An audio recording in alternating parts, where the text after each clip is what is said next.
Hello guys, हमारे channel पर आपका स्वागत है। अगर आपको वीडियोस पसंद आ रही है तो प्लीज़ लाइक करें, कमेंट करें और शेयर करें।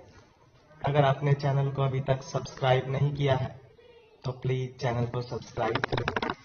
रोहित ने जब V16 पाउडर का नाम शर्मिला के सामने लिया तो शर्मिला बुरी तरह से चौंक गई। उसकी आंखें बड़ी हो गई थी, उसके चेहरे का रंग बदल गया था। शर्मिला के चेहरे का बदलता हुआ रंग देखकर रोहित को भी शर्मिला पर कुछ कुछ शक होने लगा था। शर्मिला की सांसें पहले से ज़्यादा तेज होने लगी थी। ऐसा लग रहा था कि V16 पाउडर का नाम शर्मिला ने पहले भी कभी सुना था।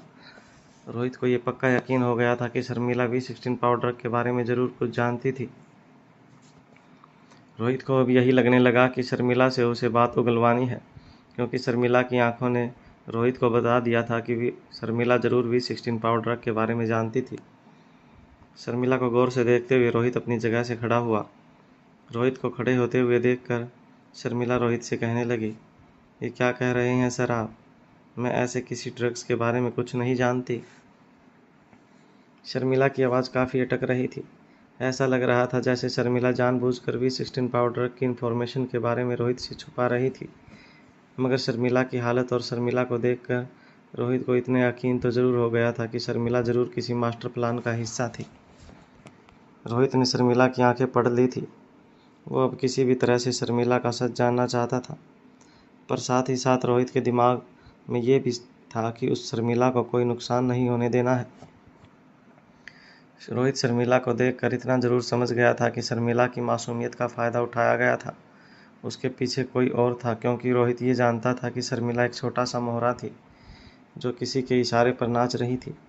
शर्मिला के चेहरे पर इस तरह से रंग उतरता हुआ देखकर रोहित समझ गया था कि शर्मिला के मुंह से सच उगलवाना इतना आसान नहीं होने वाला था। अक्सर ऐसे मोहरों को काफ़ी अच्छी तरह से ट्रेन किया जाता है। क्रिस्टोफर के साथ लड़ते वक्त भी कई बार ऐसा हुआ था कि रोहित के साथ जब भी क्रिस्टोफर के किसी खास आदमी तक पहुंचते थे तो वो क्रिस्टोफर की असलियत छुपाने के लिए अपने आप को मार देते थे। रोहित को अपने अनजान और बेहद ताकतवर दुश्मन तक पहुंचने का ये पहला मौका मिला था, और रोहित इतनी आसानी से इस लिंक को खोना नहीं चाहता था। रोहित के अनजान दुश्मन तक पहुंचना रोहित के लिए बेहद ज़रूरी था। ना सिर्फ ये उसके परिवार और अनिका की सेफ्टी सिक्योरिटी के लिए ज़रूरी था, मगर अनिका को अपने अतीत से वापस जोड़ने के लिए भी उस अनजान दुश्मन तक पहुंचना रोहित के लिए बेहद ज़रूरी था। रोहित ने शर्मिला की आंखों में झूठ पढ़ लिया था, मगर रोहित ने अपने चेहरे पर मुस्कान लाते हुए कहा, कोई बात नहीं शर्मिला, तुम्हें घबराने की कोई ज़रूरत नहीं है, और ये ड्रग के बारे में भूल जाओ। वो क्या है ना कि हमारे कई सारी कंपनीज में से एक फार्मास्यूटिकल कंपनी भी है, और हम लोग उसमें एक बेहद कॉम्प्लिकेटेड दवाई बनाने जा रहे हैं, जिसका फार्मूला कंपनी के लिए कई राइवल कंपनीज हमारे लोगों को ब्राइब देकर तोड़ने की कोशिश कर रही है। कुछ पल के लिए मुझे लगा कि शायद तुम भी उन कंपनीज के प्लान का हिस्सा हो, और इसलिए मैंने तुम्हें इस तरह यहाँ बुलाया है। मगर तुम फिक्र मत करो, तुम्हें कुछ नहीं होगा। इतना कहने के बाद रोहित ने शर्मिला की ओर देखकर आगे कहा, और जहाँ तक तुम्हारे भाई की किडनैपिंग का सवाल है, मैं तुम्हें इतना भरोसा ज़रूर दे सकता हूँ कि तुम्हारे भाई को ढूंढने के लिए मैं अपनी पूरी ताकत लगा दूंगा। तुम्हें अब फिक्र करने की कोई ज़रूरत नहीं है। शर्मिला को यकीन नहीं हो रहा था कि इतने पावरफुल रोहित मारवा ने उसे इतनी आसानी से छोड़ दिया था। जब शर्मिला ने रोहित के मुंह से V16 पावर का जिक्र सुना तब शर्मिला के हाथ पांव ठंडे पड़ चुके थे। शर्मिला माँ साहब का एक उसूल अच्छी तरह से जानती थी कि अगर किसी भी तरह से माँ साहब का कोई दुश्मन या कानून के हाथ माँ साहब तक पहुंचने की कोई भी गुंजाइश हो तो उस कड़ी को उसी वक्त अपनी जान दे देनी थी। शर्मिला को अपनी जान प्यारी नहीं थी, मगर शर्मिला जानती थी कि उसका भाई लापता था, और शर्मिला अपने भाई के प्यार के हाथों इतनी मजबूर थी कि भाई के मिलने से पहले वो अपनी जान तक नहीं दे सकती थी। मगर अचानक ही रोहित ने बात पलट कर जब ये कहा कि वो शर्मिला की कही बात पर यकीन करता था और वो शर्मिला को छोड़ देगा, तो शर्मिला को कहीं ना कहीं राहत महसूस हुई। शर्मिला को अब मन ही मन लगने लगा कि उसका भाई भी अब बहुत जल्द उसके पास आ जाएगा। शर्मिला को पहले तो रोहित की बातों पर विश्वास नहीं था, पर अब ना जाने क्यों शर्मिला को लग रहा था कि उसका भाई रोहित की वजह से ही उसके पास आएगा। अब शर्मिला कैसे भी करके अपने भाई को देखना चाहती थी। शर्मिला को बार बार इसी का ख्याल आ रहा था कि आखिर उसका भाई कहाँ होगा, कैसा होगा, और तो और किस हाल में होगा। अगर शर्मिला का भाई बाकी लड़कों की तरह नॉर्मल होता तो शायद शर्मिला को इतनी चिंता नहीं होती, पर शर्मिला का भाई नॉर्मल नहीं था, वो अपाहिज था, जिस कारण से वो चल फिर भी नहीं सकता था। शर्मिला को इसी कारण अपने भाई की चिंता हो रही थी। शर्मिला जानती थी कि वो रोहित से झूठ कह रही थी कि वो V16 पाउडर के बारे में कुछ नहीं जानती, मगर तभी शर्मिला को इस बात का भी एहसास हुआ कि रोहित ने उसकी बात मान ली थी। शर्मिला के हाथ पांव खोलने के बाद रोहित ने झोपड़ी का दरवाज़ा खोल दिया। जैसे ही इंस्पेक्टर को दरवाज़ा खोलने की आवाज़ सुनाई दी, इंस्पेक्टर गैरीवाल ने अपने कान दरवाजे से हटा लिए और झोपड़ी से कुछ दूर जाकर खड़ा हो गया और यहाँ वहाँ देखकर धीरे धीरे सीटी बजाने लगा। जैसे ही रोहित उस लकड़ी की झोपड़ी से बाहर निकला, इंस्पेक्टर गैरीवाल तेज़ी से रोहित के पास चलकर आया और उसे सैल्यूट करते हुए कहने लगा, बहुत जल्दी पूछताछ पूरी हो गई साहब, मेरा मतलब है सर। इंस्पेक्टर गैरीवाल ने समय रहते ही अपनी गलती सुधार ली थी। उसने रोहित की ओर देखा तो उसे ही देख रहा था। तभी इंस्पेक्टर ने आगे कहा, वैसे अच्छे से पूछताछ हो गई है ना, या फिर कोई परेशानी? अभी इंस्पेक्टर गैरीवाल ने अपनी बात पूरी की थी कि अचानक इंस्पेक्टर गैरीवाल की नज़र रोहित के पीछे झोपड़ी के बाहर आ रही शर्मिला पर पड़ी। शर्मिला को इस तरह झोपड़ी से बाहर आते हुए देखकर इंस्पेक्टर गैरीवाल चौंक कर रोहित की ओर देखने लगे और शर्मिला की ओर इशारा करके कहने लगे, अरे ये क्या कर रहे हैं सर, आपने इसे खोल क्यों दिया? कमाल है सर, पहले आप ही मुझे लड़की को पकड़ने के लिए पैसे देते हो, फिर आप ही उसे छोड़ भी देते हो। सर, आप बड़े बड़े लोगों का खेल मेरी समझ के बाहर है। इतना कहते हुए इंस्पेक्टर गैरीवाल चुप हो गया। रोहित ने भी सख्त आवाज़ में इंस्पेक्टर से कहा, यह खेल तुम्हें समझने की कोई ज़रूरत भी नहीं है। तुम अपने पैसों से मतलब रखो, बाकी की चीज़ों से नहीं, क्योंकि बाकी चीज़ों के लिए मैं यहाँ हूँ और मैं बाकी की चीज़ें देख लूँगा।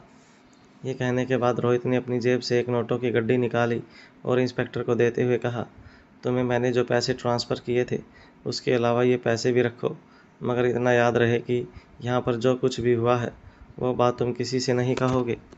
इतना कहने के बाद रोहित ने ही सामने से कहा, तुम ऐसा समझ लो कि तुमने यहाँ कुछ देखा ही नहीं या यहाँ कुछ हुआ ही नहीं, क्या समझे?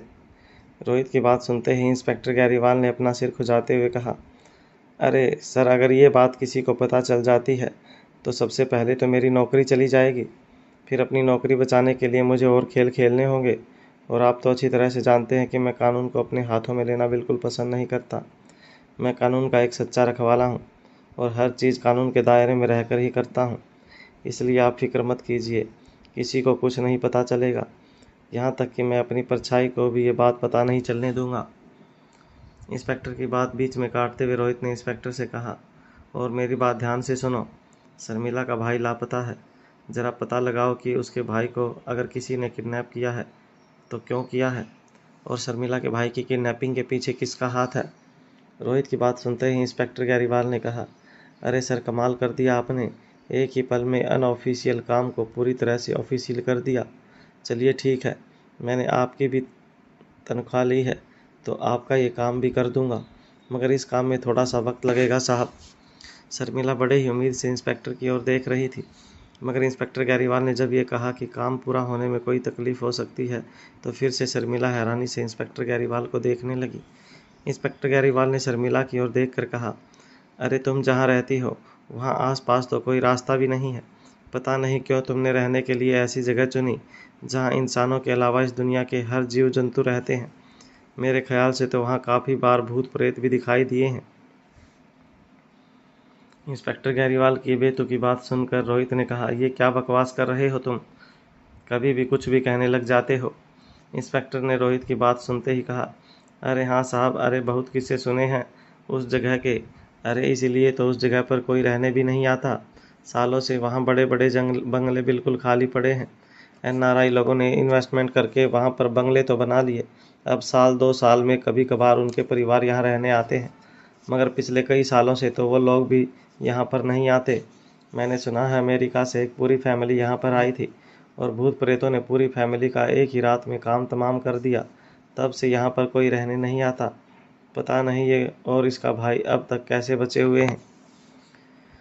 इतना कहने के बाद इंस्पेक्टर ने अपनी बात संभालते हुए कहा, मगर देखो, आज नहीं तो कल ये होना ही था।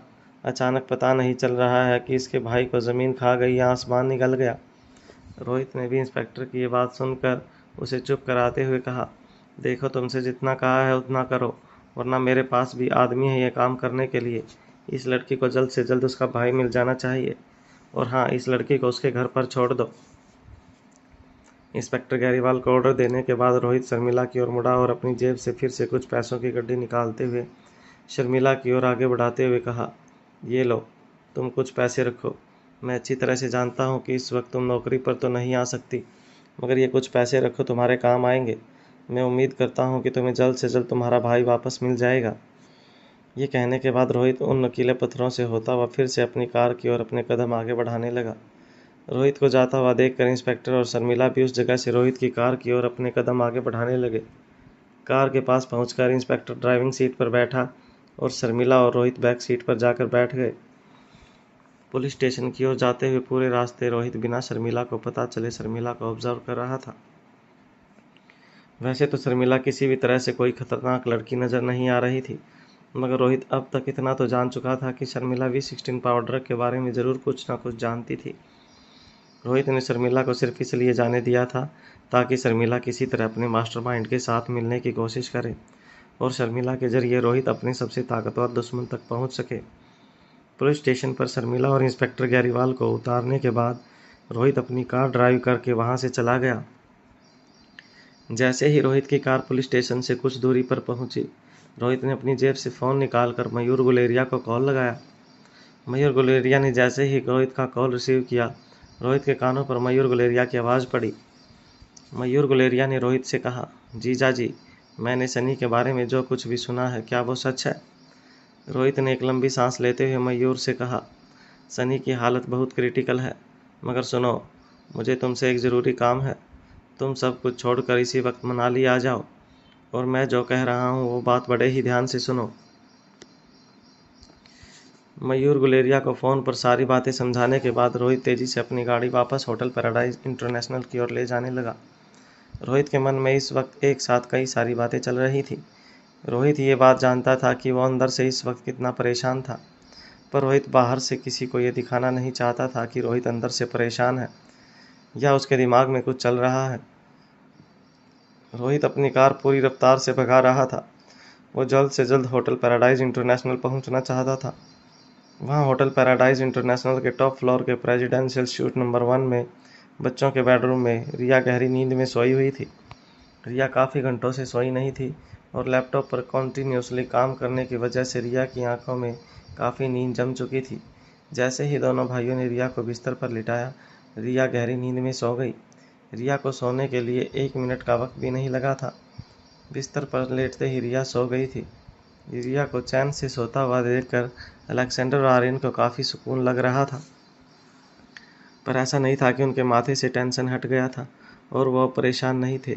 दोनों भाई बेडरूम के टेरेस पर काफ़ी टेंशन में नज़र आ रहे थे। दोनों भाइयों को अपने चाचा की हेल्थ को लेकर तो टेंशन थी ही, मगर रिया की बिगड़ती हुई मेंटल कंडीशन पर भी उन दोनों को काफ़ी चिंता हो रही थी। दोनों को लग रहा था कि उनकी बहन के साथ अचानक से क्या होने लगा था। अलेक्जेंडर और आर्यन को ये डर था कि कहीं रिया पागल ना हो जाए। तभी अचानक अलेक्जेंडर ने आर्यन से कहा, मुझे लगता है कि हमें वापस अपने घर दिल्ली चले जाना चाहिए।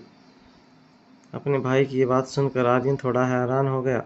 उसे पहले तो अपने कानों पर यकीन ही नहीं हुआ, पर फिर जब उसने अलेक्जेंडर को देखा तो पता चला कि अलेक्जेंडर अपनी बात सीरियस होकर कह रहा था। अलेक्जेंडर की बात पर विचार करने के बाद आर्यन ने अलेक्जेंडर से कहा, मगर अब कैसे जा सकते हैं? सनी चाचू की तबीयत इतनी ख़राब है, हम उन्हें यहाँ पर छोड़कर कैसे जा सकते हैं? पर वो तो हॉस्पिटल में है ना, उनका वहाँ अच्छे से ख्याल रखा जा रहा है। अलेक्जेंडर ने अपनी बात रखी। उसकी बात सुन आर्यन ने फिर से कहा, हाँ जानता हूँ, पर कल को जब चाचू को हमारी ज़रूरत होगी तो कौन होगा उनके पास? उनको कितना ख़राब लगेगा जब हम उनके पास नहीं होंगे। आर्यन की बात भी बिल्कुल सही थी, पर अलेक्जेंडर की समझ में नहीं आ रहा था कि जब से वो वैकेशन मनाने आए थे तब से लेकर अब तक उनके साथ एक के बाद एक ऐसे हादसे हो रहे थे जो धीरे धीरे कंट्रोल के बाहर हो रहे थे। पहले लकड़ी बाज़ार में हुई वो दुर्घटना, उसके बाद सनी के साथ जो कुछ भी हुआ था, और रिया की मेंटल कंडीशन को लेकर दोनों भाई काफ़ी ज़्यादा परेशान थे। बच्चे जब भी ज़्यादा परेशान होते थे या किसी भी तरह की मुसीबत में फंसते थे, अनिका और रोहित हमेशा बच्चों को उस मुसीबत से बाहर निकालते थे। मगर इस वक्त अनिका और रोहित दोनों ही मुसीबत में फंसे थे। दोनों को भारी टेंशन ने घेर लिया था। बच्चों की समझ में नहीं आ रहा था कि वो अपने परिवार की किस तरह मदद करे। तभी अचानक आर्यन ने अलेक्जेंडर से कहा, अगर आकाश मामा जिंदा होते तो शायद हमारी मदद कर सकते थे। आकाश की याद आते ही दोनों बच्चों के चेहरे पर मायूसी नजर आने लगी। आकाश के जाने के बाद श्रेया की मेंटल कंडीशन के साथ क्या हुआ था, वो बच्चे अपनी आंखों से देख चुके थे। वो किसी तरह अपनी बहन को ऐसी सिचुएशन में फंसने से पहले ही बाहर निकालना चाहते थे। अलेक्जेंडर और आर्यन ये नहीं चाहते थे कि श्रेया की हालत जैसे उनकी बहन रिया की भी हालत हो जाए। वैसे भी रिया की उम्र ही क्या थी, उसका तो बचपन अभी ख़त्म भी नहीं हुआ था। दोनों भाई इसी बारे में एक दूसरे से बातें कर रहे थे और बातों ही बातों में उन्हें एहसास हो गया कि काश उनकी मम्मा अनिका की याददाश्त ना गई होती तो फिर ये सब कुछ नहीं होता। आकाश की मौत के बाद भी जो कुछ भी श्रेया और बाकी परिवार वालों के साथ हुआ था, उसे भी पुरानी अनिका अच्छे से हैंडल कर लेती, पर अब सब कुछ बदल चुका था। एक तरफ अलेक्जेंडर और आर्यन रिया की मेंटल हेल्थ को लेकर बातें कर रहे थे, तो वहीं दूसरी तरफ अपने बेडरूम में बैठी अनिका के माथे से ठंडा पसीना बह रहा था। अनिका के कानों में ब्लूटूथ लगा हुआ था और अनिका बार बार अपनी माँ की रिकॉर्डिंग सुन रही थी। अनिका ने कई बार अपनी माँ की रिकॉर्डिंग एक के बाद एक सुन ली थी। अनिका जितनी बार रिकॉर्डिंग सुन रही थी उतनी बार अनिका को एक अजीब सी फीलिंग हो रही थी। पहली बार अनिका ने जब रिकॉर्डिंग में अपनी माँ की आवाज़ सुनी थी तो उसने अपने कानों में लगा ब्लूटूथ हटा दिया था। अनिका को अपनी माँ की आवाज़ सुनकर एक अजीब सा एहसास हुआ था, पर अगले ही पल अनिका ने हिम्मत करके दोबारा अपने कान में ब्लूटूथ लगाया था। पर इतनी बार अपनी माँ की रिकॉर्डिंग सुनने के बाद भी अनिका की बेचैनी नहीं मिटी थी। वो पहले से ज़्यादा अशांत हो गई थी। अनिका को ऐसा लग रहा था जैसे काफ़ी वक्त से अनिका उस रिकॉर्डिंग को सुनकर उस रिकॉर्डिंग से अपने आप को कनेक्ट करने की कोशिश कर रही थी। अनिका बार बार अपनी माँ की रिकॉर्डिंग सुन रही थी। अपनी माँ की रिकॉर्डिंग का हर शब्द अनिका को अब जुबानी याद हो गया था। रोहित के जाने के बाद अनिका ने कम से कम 100 बार अपनी माँ की रिकॉर्डिंग सुनी थी। रिकॉर्डिंग में बार बार स्वाति मल्होत्रा अपनी बेटी से सिर्फ इतना कह रही थी कि अपनी शक्तियों को लोगों पर जाहिर मत होने देना। अगर लोगों को तुम्हारी शक्तियों के बारे में पता चल गया तो एक अनजान दुश्मन हमेशा तुम्हारे और तुम्हारे परिवार के ऊपर खतरा बनकर मंडराता रहेगा। चाहे कुछ भी हो जाए, ज़मीन से जुड़ी रहना। यूँ समझना तुम्हारी माँ तुम्हें विरासत में ज़िंदगी भर का खतरा देकर जा रही है। ऐसा नहीं था कि अनिका बार बार रिकॉर्डिंग सुनकर अपनी माँ की कही बात को समझने की कोशिश कर रही थी, मगर उस रिकॉर्डिंग में अनिका को एक बेहद अजीब सी बात महसूस हो रही थी, और वो अजीब बात ये थी कि अनिका ने ये आवाज़ पहले भी कहीं सुनी थी। अनिका ये सोच सोच कर हैरान हो रही थी कि उसने ये आवाज़ आखिर कहाँ सुनी थी। याददाश्त खोने के बाद अनिका को आज तक अपनी पिछली ज़िंदगी से जुड़ी कोई भी बात याद नहीं थी। ना उसे अपना नाम याद था, ना रोहित और ना ही बच्चों का चेहरा। मगर अनिका को इस बात से हैरानी हो रही थी कि ये कैसे हो सकता था कि अनिका को ये आवाज़ जानी पहचानी लग रही थी। याददाश्त खोने के बाद अनिका को अपनी माँ का चेहरा, उनका नाम भी नहीं पता था। फिर ये कैसे हो सकता था कि अनिका को अपनी माँ की आवाज़ याद थी। अनिका काफ़ी देर से बार बार अपने दिमाग पर जोर लगाकर ये समझने की कोशिश कर रही थी कि ये आवाज़ अनिका ने पहले कहाँ सुनी थी। अनिका बार बार रिकॉर्डिंग को दोहरा दोहरा कर अपनी माँ की आवाज़ सुन रही थी, मगर जितनी बार अनिका उस आवाज़ को सुनती, अनिका का शक यकीन में बदलता जाता। इस वक्त अनिका के अंदर काफ़ी बड़ी हलचल मची हुई थी। वो समझ नहीं पा रही थी कि आखिर उसके साथ क्या हो रहा था। अनिका बार बार यही सोच रही थी कि जो चीज़ें उसके सामने थी, जो उसके आसपास थी, उन्हें अनिका नहीं जानती थी और ना ही पहचानती थी। पर आज एक रिकॉर्डिंग को सुनने के बाद अनिका को लग रहा था कि उसने उस आवाज़ को पहले भी कहीं सुना था। अनिका को कभी कभी अपनी स्थिति पर हंसी आने लगी थी। अनिका ने ज़रूर ये आवाज़ पहले भी कहीं सुनी थी, मगर अनिका के अपने दिमाग पर लाख जोर लगाने के बाद भी उसे ये नहीं पता चल रहा था कि ये आवाज़ उसने कहाँ सुनी थी। जिस लड़की के दिमाग से उसका नाम, उसका अस्तित्व ही मिट चुका हो, उस लड़की को कोई आवाज़ जानी पहचानी और अपनी अतीत से जुड़ी हुई लगे, ये कैसे हो सकता था। अनिका यही सोचे जा रही थी। रोहित ने अनिका को बताया था कि अनिका जब 2-3 साल की थी तभी उसकी माँ इस दुनिया को छोड़कर चली गई थी। जब अनिका को बचपन से लेकर अपनी याददाश्त खोने तक की सारी बातें याद नहीं थी, फिर ये कैसे हो सकता था कि जो माँ सालों पहले गुजर चुकी थी, उस माँ की आवाज़ आज भी अनिका के जहन में ज़िंदा हो। अनिका ये सोच सोच कर परेशान हो रही थी कि ये आवाज़ अनिका ने कहाँ सुनी थी। अनिका जितनी भी बार स्वाति मल्होत्रा की रिकॉर्डिंग सुनती थी, अनिका को ऐसा लगता था कि इस आवाज़ को सुने हुए ज़्यादा अरसा भी नहीं बीता था, मगर याददाश्त होने के बाद अपनी ज़िंदगी में अनिका ने ये आवाज़ कहाँ सुनी थी, ये उसे याद नहीं आ रहा था। याददाश्त खोने के बाद अनिका के साथ अब तक क्या क्या हुआ था, वो सारी की सारी बातें अनिका को साफ साफ याद थी, मगर उन सारी बातों को अपने दिमाग में एक बार फिर से दोहराने के बावजूद अनिका को ये याद नहीं आ रहा था कि अनिका ने ये आवाज़ कहाँ सुनी थी।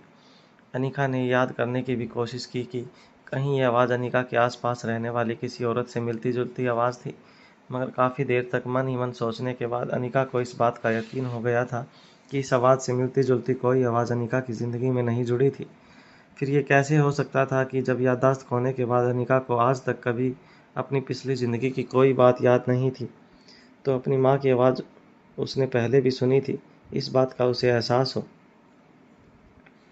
अनिका जितना चाहती थी कि उसे हर सवाल का जवाब मिले, उतना ही वो उलझती जा रही थी। वो एक तरह से सवालों के चक्रव्यूह में फंस चुकी थी और अनिका जल्द से जल्द इस चक्रव्यूह से निकलना चाहती थी।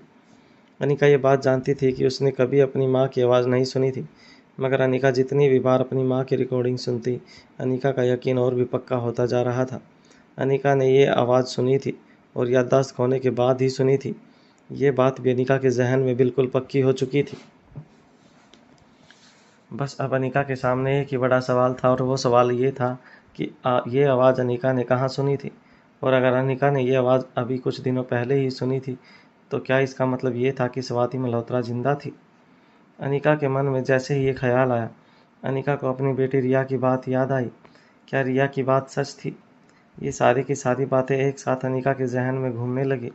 रिया के टाइम ट्रैवल की बात, रिया ने गुलेरिया हाउस की छत पर स्वाति मल्होत्रा को देखा था।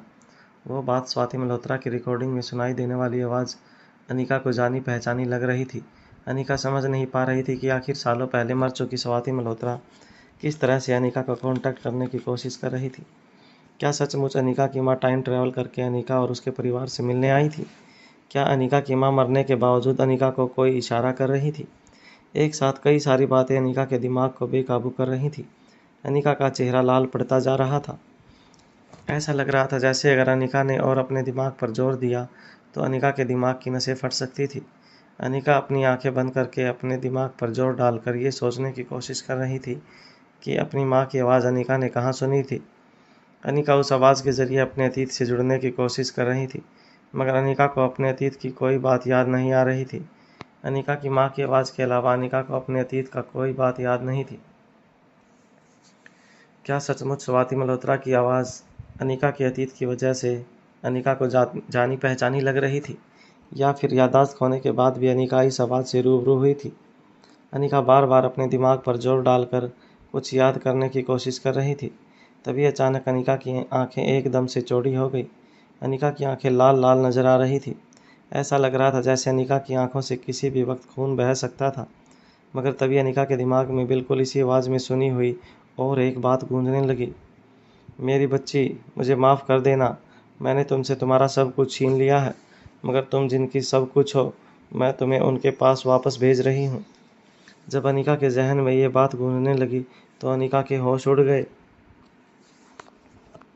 बार बार अपनी माँ की रिकॉर्डिंग सुनने के बाद अनिका को एक बात पक्की हो गई थी कि अनिका ने ज़रूर ये आवाज़ कहीं सुनी थी, और अनिका ने ये आवाज़ अभी कुछ ही दिनों पहले ही सुनी थी। मगर अनिका को ये ही याद नहीं आ रहा था कि अनिका ने ये आवाज़ कहाँ सुनी थी। अनिका का दिमाग अब बुरी तरह से थक चुका था, साथ ही उसके दिमाग की नसों पर भी जोर पड़ रहा था। मगर उसके बाद भी अनिका ये सोचे जा रही थी कि आखिर उसने ये आवाज़ कहाँ सुनी थी और इस आवाज़ के पीछे क्या राज था। अनिका की याददाश्त जाने के बाद अनिका ने कभी भी स्वाति मल्होत्रा जैसी दिखने वाली किसी औरत को नहीं देखा था, ना ही उनकी जैसी आवाज़ कहीं सुनी थी। फिर अनिका की समझ में नहीं आ रहा था कि यह आवाज़ उसके जहन में कैसे बसी थी। एक छोटी बच्ची जब भी अपनी माँ को मिस करती है, तब अक्सर उसके सपनों में उसकी माँ आया करती है। मगर अनिका की याददाश्त खोने के बाद अनिका को अपनी माँ का तो क्या, अपना भी नाम याद नहीं था। ऐसे हालात में अनिका को अपनी माँ को मिस करने का सवाल ही नहीं उठता था। अनिका के मन में अपनी माँ के लिए कोई फीलिंग्स ही नहीं थी, क्योंकि आज से पहले ना तो अनिका ने कभी अपनी माँ को देखा था और ना ही कभी अनिका को कुछ एहसास हुआ था। अनिका बार बार अपने दिमाग पर जोर डालकर ये जानने की कोशिश करने लगी कि उसके दिमाग के एक हिस्से में ये आवाज़ किस तरह से बसी हुई थी। मगर अनिका जितनी भी बार वो रिकॉर्डिंग सुन रही थी, अंदर ही अंदर अनिका का विश्वास पक्का होता जा रहा था कि अनिका ये आवाज़ ज़रूर अभी कुछ दिनों पहले ही सुनी थी। अनिका अपने दोनों हाथ अपने माथे पर रखकर अपने दिमाग पर जोर डालकर ये बात याद करने की कोशिश कर रही थी कि स्वाति मल्होत्रा की आवाज़ उसने कहाँ सुनी थी। अनिका अपने दिमाग पर जोर डाल ही रही थी कि इसी बीच अचानक अनिका के बेडरूम का दरवाज़ा खुला। दरवाजे के सामने रोहित खड़ा था। वो अपने कमरे में आ गया था। कमरे के अंदर आते ही रोहित ने देखा कि अनिका का चेहरा पूरी तरह से लाल पड़ चुका था। अनिका बार बार अपनी आंखें बंद करके अपने सर पर अपनी उंगलियां फेरते हुए अपने दिमाग पर जोर डाल रही थी। अनिका के माथे से पसीना बह रहा था और अनिका के बाल पूरी तरह से बिखर चुके थे। रोहित ने इससे पहले अनिका को इतना परेशान कभी नहीं देखा। रोहित समझ चुका था कि याददाश्त खोने की वजह से अनिका बार बार अपने दिमाग पर जोर डालकर अपने अतीत से जुड़ने की कोशिश कर रही थी। रोहित अनिका को उसकी मां की रिकॉर्डिंग देने के बाद इंस्पेक्टर गैरीवाल से मिलने चला गया था।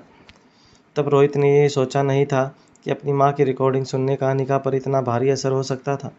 जैसे ही रोहित ने अनिका को ऐसी हालत में देखा, रोहित दौड़कर अनिका के पास गया। रोहित को महसूस हुआ कि अनिका का चेहरा बुरी तरह से लाल पड़ गया था और अनिका के माथे के आसपास की नसें कुछ कुछ फूलने लगी थी। रोहित अनिका की ऐसी हालत देखकर चौंक गया। रोहित ने जल्दी से साइड टेबल पर पड़ा पानी का जग उठाया और गिलास में पानी भरकर पानी का गिलास अनिका की ओर आगे बढ़ा दिया। मगर अनिका ना तो अपने आसपास कुछ महसूस कर पा रही थी और ना ही अनिका के कानों तक रोहित की आवाज़ पहुंच पा रही थी। रोहित बार बार अनिका को पानी पीने की रिक्वेस्ट करता रहा, मगर अनिका बार बार रोहित का हाथ दूर हटाने लगी। जब रोहित को एहसास हुआ कि अनिका इतनी आसानी से होश में नहीं आने वाली थी, तो रोहित ने जल्दी से पानी का गिलास ज़मीन पर फेंका और अनिका को दोनों कंधों से पकड़कर ज़ोर ज़ोर से उसे हिलाते हुए कहने लगा, अनिका क्या हो रहा है तुम्हें? अनिका होश में आओ। अनिका तुम्हें मेरी बात सुनाई दे रही है? अनिका को देखकर ऐसा लग रहा था जैसे अनिका को अंदाज़ा ही नहीं था कि रोहित कमरे के अंदर दाखिल हो चुका था और उसे होश में आने के लिए कह रहा था। अनिका अपने दिमाग की गहराइयों को छूना चाहती थी और कहीं से उसे आवाज़ का सोर्स निकालना चाहती थी, जहाँ से अनिका के जहन में अपनी माँ की आवाज़ गूंज रही थी। रोहित जानता था कि ऐसी कंडीशन में अगर अनिका अपने दिमाग पर ज़्यादा जोर डालती है तो ये उसके लिए काफ़ी खतरनाक हो सकता था। अनिका का चेहरा, उसके गाल पूरी तरह से लाल पड़ चुके थे। अनिका के गले की नसों को देखकर ऐसा लग रहा था कि किसी भी वक्त उसके दिमाग की नसें फट सकती थी। रोहित किसी तरह अनिका को अपने दिमाग पर जोर डालने से रोकना चाहता था, मगर अनिका अपने दिमाग की इतनी गहराई में पहुंच चुकी थी कि अनिका के जहन तक रोहित की आवाज़ का जाना बहुत मुश्किल हो गया था। ना चाहते हुए भी ज़िंदगी में पहली बार रोहित ने अनिका पर हाथ उठाया। एक पल के लिए पूरे बेडरूम में बिल्कुल खामोशी छा गई। तेज सांसें ले रही अनिका की सांसें धीमी पड़ने लगी। रोहित बार बार चिल्ला चिल्लाकर अनिका को होश में लाने के लिए विनती करता रहा। धीरे धीरे अनिका की सांस नॉर्मल होने लगी। जब अनिका ने अपनी आंखें खोली तो रोहित ने नोटिस किया कि अनिका की आंखें पूरी तरह से लाल पड़ चुकी थी। ऐसा लग रहा था जैसे अनिका की आंखों से खून बह रहा था। धीरे धीरे शांत हो रही अनिका ने जब देखा कि रोहित उसके बिल्कुल सामने खड़ा था, तब अनिका को इस बात का एहसास हुआ कि वो अपने दिमाग की उन गहराइयों को छू कर आई थी जहाँ अंधेरे और सन्नाटे के अलावा कुछ नहीं था। अगर कुछ था तो सिर्फ एक धुंधली सी आवाज़ जो उसे जानी पहचानी लग रही थी, बिल्कुल उस आवाज़ की तरह जो अभी अभी अनिका ने रिकॉर्डिंग में सुनी थी। जब अनिका की सांसें नॉर्मल हुई तो रोहित ने अनिका के कंधे पर प्यार से हाथ रखते हुए कहा, अनिका क्या हुआ है तुम्हें? प्लीज़ अनिका, अपने आप को संभालो। अपने दिमाग पर इतना जोर मत डालो, ये तुम्हारे लिए बहुत खतरनाक हो सकता है। अनिका की सांसें अभी भी पूरी तरह से नॉर्मल नहीं हुई थी, मगर जब अनिका ने रोहित को अपने सामने देखा तो अनिका ने रोहित से पूछा, क्या ये रिकॉर्डिंग सचमुच मेरी माँ की है? रोहित ने जब अनिका की ये बात सुनी तब बड़ी धीमी आवाज़ में अनिका की बात का जवाब देते हुए कहा, हाँ, जहाँ तक मैं जानता हूँ ये रिकॉर्डिंग तुम्हारी माँ की ही है। इस बात का मेरे पास कोई सबूत तो नहीं है, मगर ये रिकॉर्डिंग मुझे तुमने ही सुनाई थी और जहाँ तक मैं तुम्हें जानता हूँ तुम कोई भी बात बिना श्योरिटी के कभी नहीं कहती थी। अगर तुम कहो तो अभी इसी रिकॉर्डिंग को लंदन में हम रेखा मौसी को भिजवा कर पूछ लेते हैं कि ये आवाज़ किसकी है। हालांकि अनिका रेखा मौसी को पूरी तरह से भुला चुकी थी, मगर अनिका अपनी माँ की आवाज़ की सही पहचान किसी भी हालत में करना चाहती थी। रोहित की बात सुनते ही अनिका ने जल्दी से हाँ में अपना सर हिला दिया। अनिका को इतना परेशान देखकर रोहित ने कहा, ओके ओके रिलैक्स, मैं अभी रेखा मौसी को रिकॉर्डिंग भिजवाता हूँ और पूछता हूँ कि ये आवाज़ किसकी है। अनिका को शांत करते हुए रोहित ने अनिका को पानी का गिलास दिया। अनिका ने धीरे धीरे गिलास से पानी पिया। अनिका के चेहरे को देखकर ये पता लग रहा था कि पिछले कुछ घंटों से अनिका बार बार अपने दिमाग पर जोर डालकर अपने दिमाग की उन गहराइयों को छू कर आई थी जो किसी नॉर्मल इंसान के बस में नहीं था। रोहित अच्छी तरह से समझ पा रहा था कि अनिका पर क्या गुजर रही थी। रोहित ने अपने मोबाइल में एक मैसेज टाइप करते हुए लंदन में रेखा मौसी को एक वॉइस नोट भिजवाया और फिर एक मैसेज किया, is this voice familiar to you? क्या ये आवाज़ आपने पहले कभी सुनी है? मैसेज रेखा मौसी को भेजने के बाद रोहित और अनिका रेखा मौसी के रिप्लाई का इंतज़ार करने लगे। अनिका बड़ी ही बेसब्री से रेखा मौसी के रिप्लाई का इंतज़ार कर रही थी। रेखा मौसी कौन थी, कहाँ रहती थी, वो स्वाति मल्होत्रा और अनिका के साथ किस तरह से रिलेटेड थी, ये सारी बातें अनिका पूरी तरह से भुला चुकी थी। मगर अनिका को रोहित ने बताया था कि रेखा मौसी अनिका और स्वाति मल्होत्रा दोनों की बेहद करीबी थी और इसी विश्वास पर अनिका बड़ी ही बेसब्री से रेखा मौसी के रिप्लाई का इंतज़ार कर रही थी। अनिका को इस तरह देखकर रोहित ने कहा, देखो अनिका, मैं अच्छी तरह से समझ पा रहा हूँ कि तुम अपने अतीत से जल्द जुड़ना चाहती हो। मेरा विश्वास करो, मैं और बच्चे भी यही चाहते हैं कि तुम फिर से अपने आप को पहचान सको। हम सब पुरानी अनिका को बहुत चाहते थे, मगर हमारे लिए चाहे पुरानी अनिका हो या हमारे सामने बैठी ये नई अनिका, हम दोनों को उतना ही प्यार करते हैं। मेरे लिए बच्चों के लिए तुम्हारा होना ज़रूरी है। रोहित की ये बात पूरी नहीं हुई थी कि अचानक अनिका ने रोहित की बात काटते हुए कहा, और मेरे लिए मैं कौन हूँ ये जानना बेहद ज़रूरी है।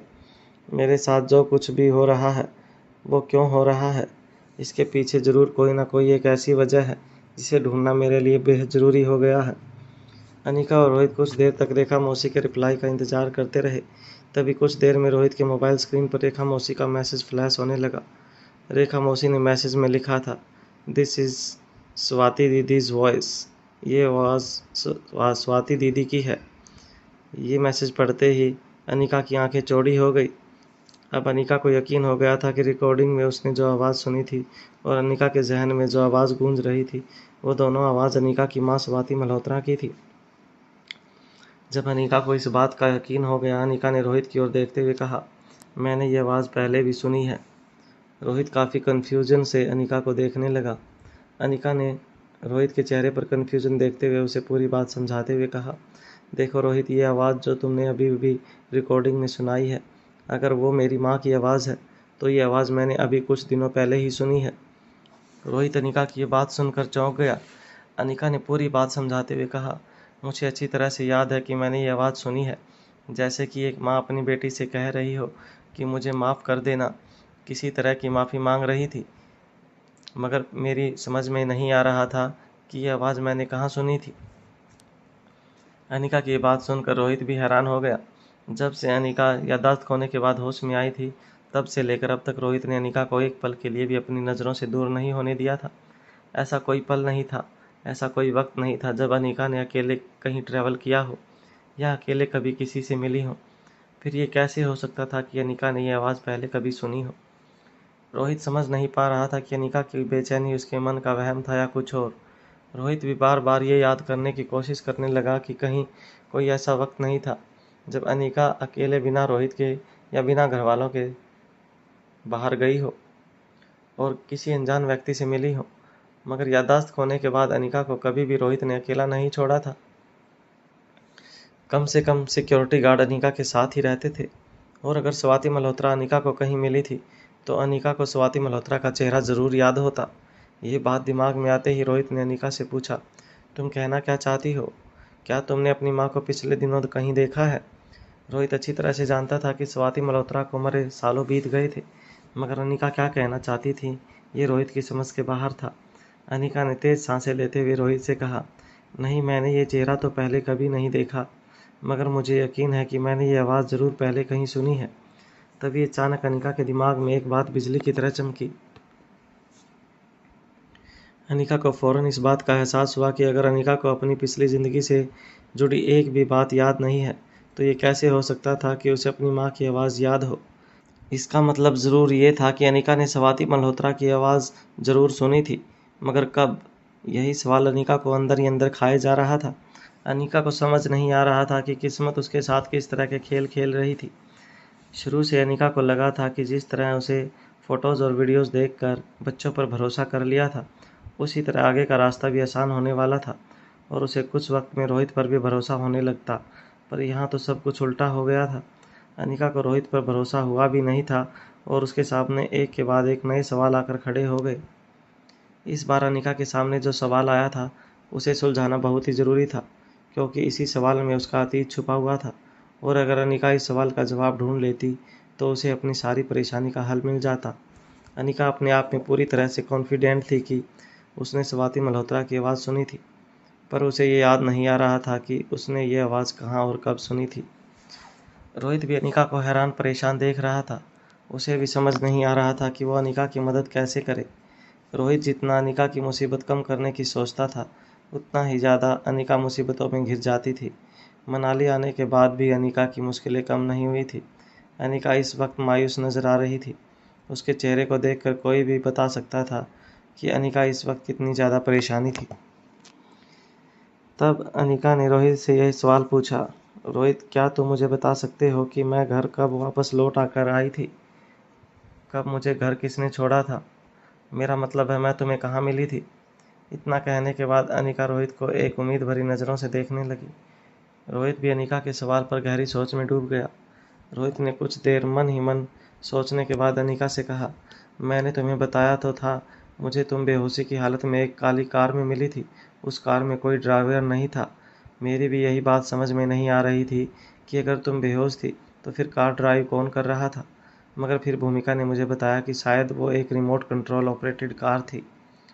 रोहित की बात अनिका को हैरान कर देने वाली थी, मगर अनिका मन ही मन ये समझने की कोशिश कर रही थी कि अगर उसे अपनी पिछली ज़िंदगी के बारे में कुछ नहीं याद था तो ज़रूर याददाश्त खोने के बाद और होश में आने से पहले अनिका ने स्वाति मल्होत्रा की आवाज़ सुनी होगी, क्योंकि होश में आने के बाद से लेकर अब तक अनिका की ज़िंदगी में क्या क्या हुआ था, वो किन किन लोगों से मिली थी, ये सारी बातें अनिका को अच्छी तरह से याद थी। अनिका को यह भी याद था कि उसे कोई धोखा या वहम नहीं हो रहा था। उसे पता था कि उसने स्वाति मल्होत्रा की आवाज़ ज़रूर सुनी थी। अनिका मन में चल रही सारी बातें रोहित के साथ शेयर करने वाली थी कि अनिका को तुरंत अपनी माँ की रिकॉर्डिंग में कही हुई बात याद आई। अनिका की माँ ने अनिका को ख़ास तौर पर कहा था कि उसे अपने आसपास मंडरा रहे खतरे से भी सावधान रहना होगा। अनिका ने अभी भी जो रिकॉर्डिंग कम से कम 150 बार सुनी थी, उस रिकॉर्डिंग में अनिका की माँ ने एक छोटी सी बच्ची को ये मैसेज पहुँचाया था कि उसकी माँ के मरने के बाद उसे दुनिया से बचकर रहना था। ऐसा नहीं था कि इतने दिनों में अनिका को रोहित पर पूरी तरह से भरोसा नहीं हुआ था, मगर कहीं ना कहीं रोहित की कुछ हरकतें ऐसी होती थी जिसकी वजह से अनिका को रोहित पर पूरी तरह विश्वास कर पाना मुश्किल हो रहा था। अनिका ने शुरू में सोच लिया था कि रोहित के 2 चेहरे हैं और वो उसके दूसरे चेहरे को पहचान कर रहेगी, पर रोहित के साथ रहने के बाद अनिका को धीरे धीरे यकीन होने लगा कि रोहित का एक ही चेहरा है। पर फिर बीच में कोई ऐसी घटना हुई जिसके बाद अनिका का विश्वास फिर से रोहित पर से उठने लगा। अनिका को समझ नहीं आ रहा था कि वो रोहित पर भरोसा करे या नहीं। क्या रोहित पर पूरी तरह से भरोसा करना उसके लिए सही भी था? इस कारण से अब अनिका की स्थिति ऐसी हो गई थी कि वो समझ नहीं पा रही थी कि वो रोहित पर पूरी तरह से भरोसा करे या नहीं। पर यह बात अनिका रोहित को नहीं बताना चाहती थी। अनिका को लगता था कि कहीं रोहित ये बात जान जाएगा तो उसे बहुत बुरा लग जाएगा। अनिका ने अपने मन में ये बात दबाते हुए रोहित से कहा, हो सकता है ये सब कुछ मेरे मन का वहम हो। तुम काफ़ी देर से बाहर हो, काफ़ी थक गए हो। मुझे लगता है तुम्हें कुछ देर आराम कर लेना चाहिए। मैं जाकर बच्चों को देखती हूँ। अनिका को रिलैक्स होता हुआ देखकर रोहित ने भी राहत की सांस ली। रोहित बहुत ज़्यादा थक चुका था। रोहित की आंखों के नीचे गहरे काले गड्ढे भी नजर आने लगे थे। रोहित जानता था कि अगर अब उसे आराम नहीं किया तो हो सकता था कि उसकी तबीयत पर बुरा असर पड़ जाए और वो बीमार पड़ जाए। मगर रोहित चाहकर भी इस वक्त बीमार नहीं पड़ सकता था, क्योंकि सनी हॉस्पिटल में ज़िंदगी और मौत से जूझ रहा था। ऊपर से अनिका की ऐसी हालत, सब कुछ रोहित को ही संभालना था। रोहित को कमरे में अकेला छोड़ने के बाद अनिका कमरे से बाहर निकल गई, मगर बच्चों के बेडरूम में जाने के बजाय अनिका टेरेस गार्डन में जाकर अपनी माँ की रिकॉर्डिंग फिर से सुनने लगी। अनिका को उस रिकॉर्डिंग में कुछ अलग बात नज़र आ रही थी। उसे एक अलग सा एहसास हो रहा था। इस कारण से अनिका बार बार अपनी माँ की रिकॉर्डिंग सुन रही थी। एक तरफ टेरेस गार्डन पर मौजूद अनिका बार बार अपनी माँ की रिकॉर्डिंग सुन रही थी, तो वहीं दूसरी तरफ वहाँ पुलिस स्टेशन पहुँचने के बाद इंस्पेक्टर गैरीवाल ने शर्मिला से उसके भाई का फ़ोटो लिया और कहा, देखो ऑफिशियली तो मैं तुम्हारे भाई की मिसिंग रिपोर्ट नहीं लिखवा सकता, तुम अच्छी तरह से जानती हो कि उसका परिणाम क्या हो सकता है। इंस्पेक्टर गैरीवाल कहीं न कहीं रोहित और सनी का डायरेक्ट कनेक्शन शर्मिला के साथ छुपाना चाहते थे, मगर वहीं इंस्पेक्टर गैरीवाल की बात सुनकर शर्मिला ने भी कहीं न कहीं राहत की सांस ली थी। शर्मिला भी नहीं चाहती थी कि किसी तरह की कोई ऑफिशियल कंप्लेंट दर्ज की जाए, क्योंकि वो जानती थी कि अगर ऑफिशियल तरीके से छानबीन की गई तो हो सकता था कि शर्मिला की असलियत जानने के बाद पुलिस किसी तरह शर्मिला और माँ साहब के बीच के कनेक्शन को पता लगा सकती थी, और अगर ऐसा हुआ तो फिर माँ साहब के गिरोह का नियम क्या था, ये बात भी शर्मिला अच्छी तरह से जानती थी। शर्मिला ने बड़ी ही धीमी मगर मदद मांगती हुई आवाज़ में इंस्पेक्टर से कहा, इंस्पेक्टर साहब प्लीज़ मेरे भाई का जल्द से जल्द मिलना बहुत ज़रूरी है, वो चल फिर नहीं सकता, कई सालों से मैं ही उसका ध्यान रख रही हूँ।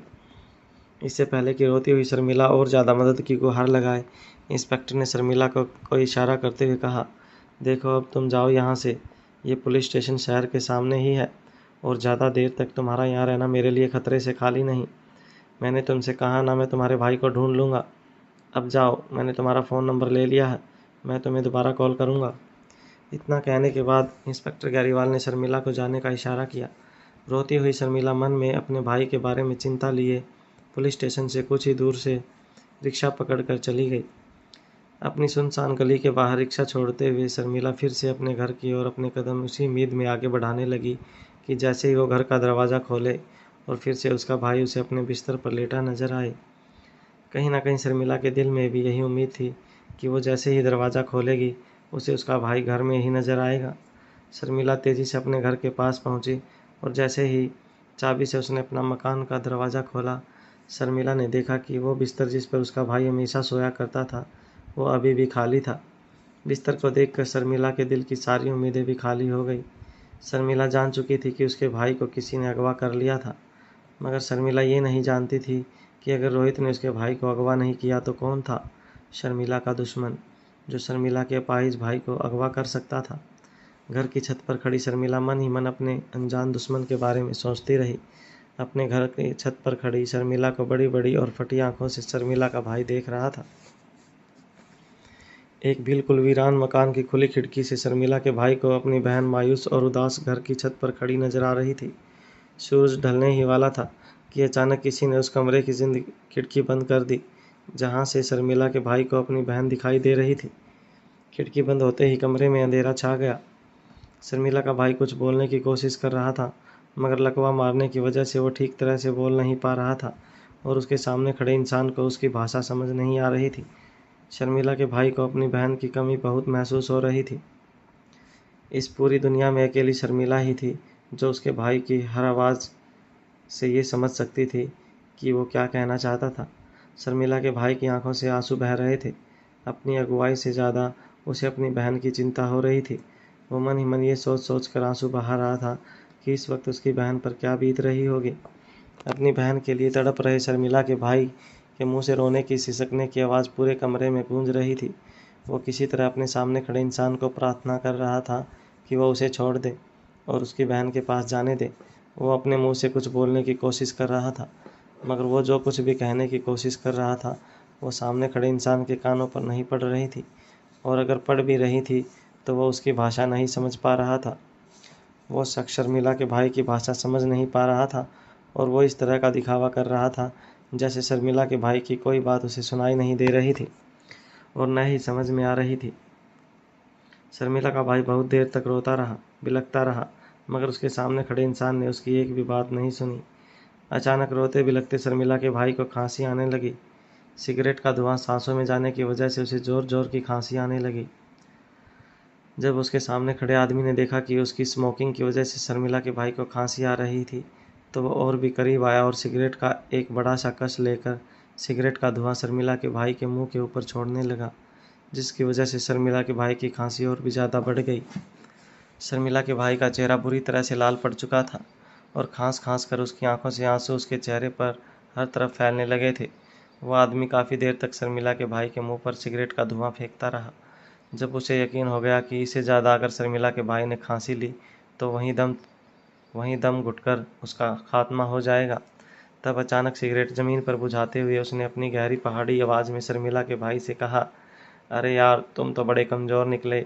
बचपन में तो बड़ा खेल खेलते थे मेरे साथ, कभी मुझे रेस में हरा देते थे तो कभी खेल में मेरे सामने जीत जाया करते थे। ज़िंदगी की किसी रेस में तुम मुझे कभी जीतने नहीं दिया करते थे, मगर आज देखो तुम्हारी क्या हालत हो गई है और मैं इस ज़िंदगी की रेस में कहाँ निकल गया हूँ। शर्मिला के भाई के सामने खड़े इंसान ने जब फिर से हल्की सी खिड़की खोलकर शर्मिला का चेहरा शर्मिला के भाई को दिखाया, तब हल्की हल्की रोशनी में शर्मिला के भाई को अपने सामने खड़े इंसान की शक्ल भी दिखाई दे रही थी। शर्मिला के भाई ने जब उसकी शक्ल देखी तब उसकी आंखें फटी की फटी रह गई। शर्मिला के भाई के सामने इस वक्त जो शख्स खड़ा था वो और कोई नहीं बल्कि उसी ठाकुर का भाई था जिसने हवेली में सबके सामने शर्मिला का बलात्कार किया था। शर्मिला के भाई ने अपने सामने खड़े शख्स को देखा तो उसकी आंखें फटी की फटी रह गई। उसे एक पल को लगा कि जैसे वो कोई सपना देख रहा हो। उसके सामने खड़ा शख्स कोई और नहीं बल्कि शर्मिला के गांव के ठाकुर का भाई था। उस शख्स का नाम था माधव सिंह और वो उसी गांव के सरपंच और जमींदार का भाई था जहां शर्मिला और उसका पूरा परिवार एक साथ कभी खुशी खुशी रहा करते थे। माधव सिंह 40 से 45 साल का एक लंबा चौड़ा मुस्टंडा था जिसे देखते ही ये समझ में आ जाए कि उस इंसान के अंदर कूट कूट कर हैवानियत भरी हुई थी। बिस्तर पर लेटे शर्मिला के भाई की समझ में नहीं आ रहा था कि आखिर इतने सालों बाद माधव सिंह फिर से शर्मिला और शर्मिला के भाई की ज़िंदगी में क्यों आया था। शर्मिला के भाई को अब कुछ ठीक नहीं लग रहा था। उसे सालों पहले ही घटना याद आने लगी थी।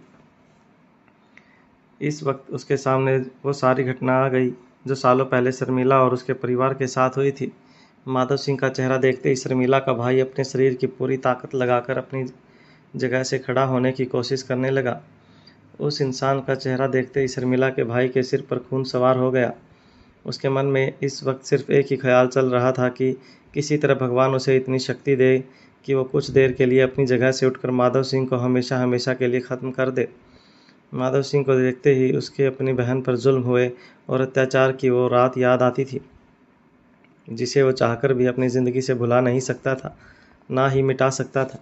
अपनी बहन के अपराधी को अपनी आंखों के सामने देखने के बावजूद शर्मिला का भाई अपनी जगह से खड़े होकर अपना बदला पूरा नहीं कर पा रहा था। शर्मिला का भाई खुद को इस वक्त बहुत ही बेबस और लाचार महसूस कर रहा था। उसके जैसा मजबूर इस वक्त कोई नहीं था। शर्मिला का भाई इस वक्त माधव सिंह को सबक सिखाना चाहता था। अपनी बहन का बदला शर्मिला का भाई एक भाई होने के नाते माधव सिंह को मार कर लेना चाहता था, पर इस वक्त जो अपाहिज था और उसकी सबसे बड़ी कमजोरी यही थी। इस वक्त शर्मिला का भाई अंदर ही अंदर अपने आप पर गुस्सा निकालना चाहता था। उसे यही सोचकर गुस्सा आ रहा था कि उसे ऊपर वाले ने इतना मजबूर क्यों बनाया था। इस बात को सोच सोच कर वो अपने आप को और अपनी किस्मत को कोसता रहा। वो बार बार अपने शरीर और आत्मा से मिल रही ताकत को जुटाकर बिस्तर से खड़े होने की कोशिश करने लगा। शर्मिला के भाई को इस तरह तड़प कर हिम्मत करते हुए देखकर माधव सिंह भी ज़ोर ज़ोर से हंसने लगा। माधव सिंह को ये सब देखकर बहुत मज़ा आ रहा था। उसकी हंसी पूरे कमरे में गूंज रही थी। माधव सिंह का मन हो रहा था कि वो शर्मिला के भाई को और परेशान करे, पर वो जानता था कि अगर उसने शर्मिला के भाई को ज़्यादा परेशान किया तो कहीं कुछ उल्टा न हो जाए और उसका मकसद अधूरा न रह जाए। माधव सिंह ने बिस्तर पर लेटे शर्मिला के भाई से कहा, अरे उठ जा कमीने उठ। अबे लुल्ले, खुद अपने हाथों से खाना नहीं खा सकता तो उठकर मुझसे क्या मुकाबला करेगा।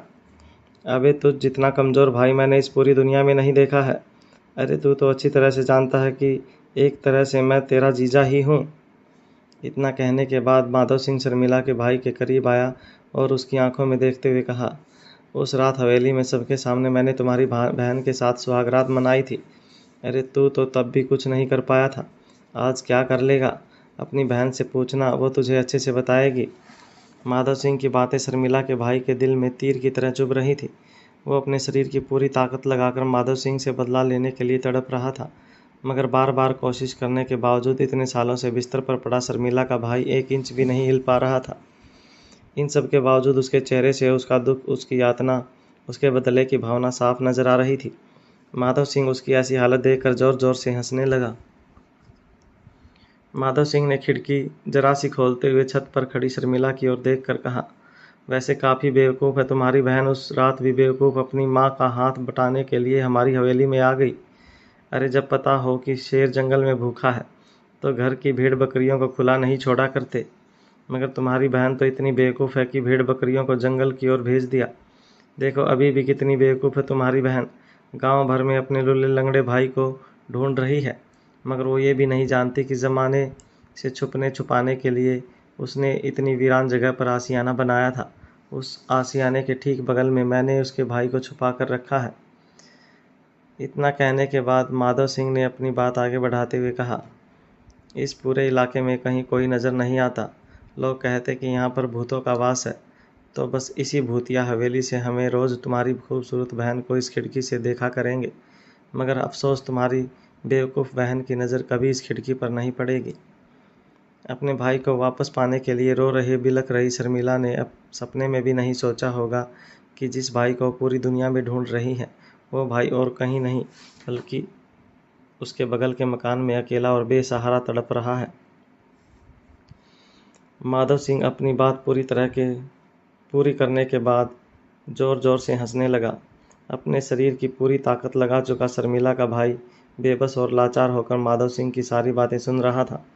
उसके पास इस वक्त रोने के अलावा और कोई चारा नहीं था। बस वो बिस्तर पर लेटा हुआ आंसू बहाते हुए अपनी किस्मत को कोसता रहा। वहीं दूसरी तरफ शर्मिला ने अब उम्मीद छोड़ दी थी कि वो बार बार अपनी किस्मत और ऊपर वाले को कोस रही थी कि उसकी ज़िंदगी ऐसी क्यों थी, क्यों उसकी ज़िंदगी में इतनी तकलीफ़ थी। इस वक्त शर्मिला अपने भाई के लिए इतना ज़्यादा परेशान हो गई थी कि उसे शनि का भी ख्याल नहीं था कि वो हॉस्पिटल में मौजूद था। इस वक्त शर्मिला किसी भी तरह अपने भाई से मिलना चाहती थी, उसे एक नज़र देखना चाहती थी। शर्मिला ने रो रो कर अपने आंसुओं को भी सुखा दिया था। एक तरफ शर्मिला अपने भाई के लिए परेशान थी तो वहाँ पुलिस स्टेशन में इंस्पेक्टर गैरीवाल सर पर अपना हाथ रख कर बैठे थे। तभी उनकी साथी पुलिस इंस्पेक्टर ने पूछा, क्या हुआ सर, आप इतने परेशान क्यों लग रहे हैं? आज तो अच्छी खासी कमाई हो गई है आपकी।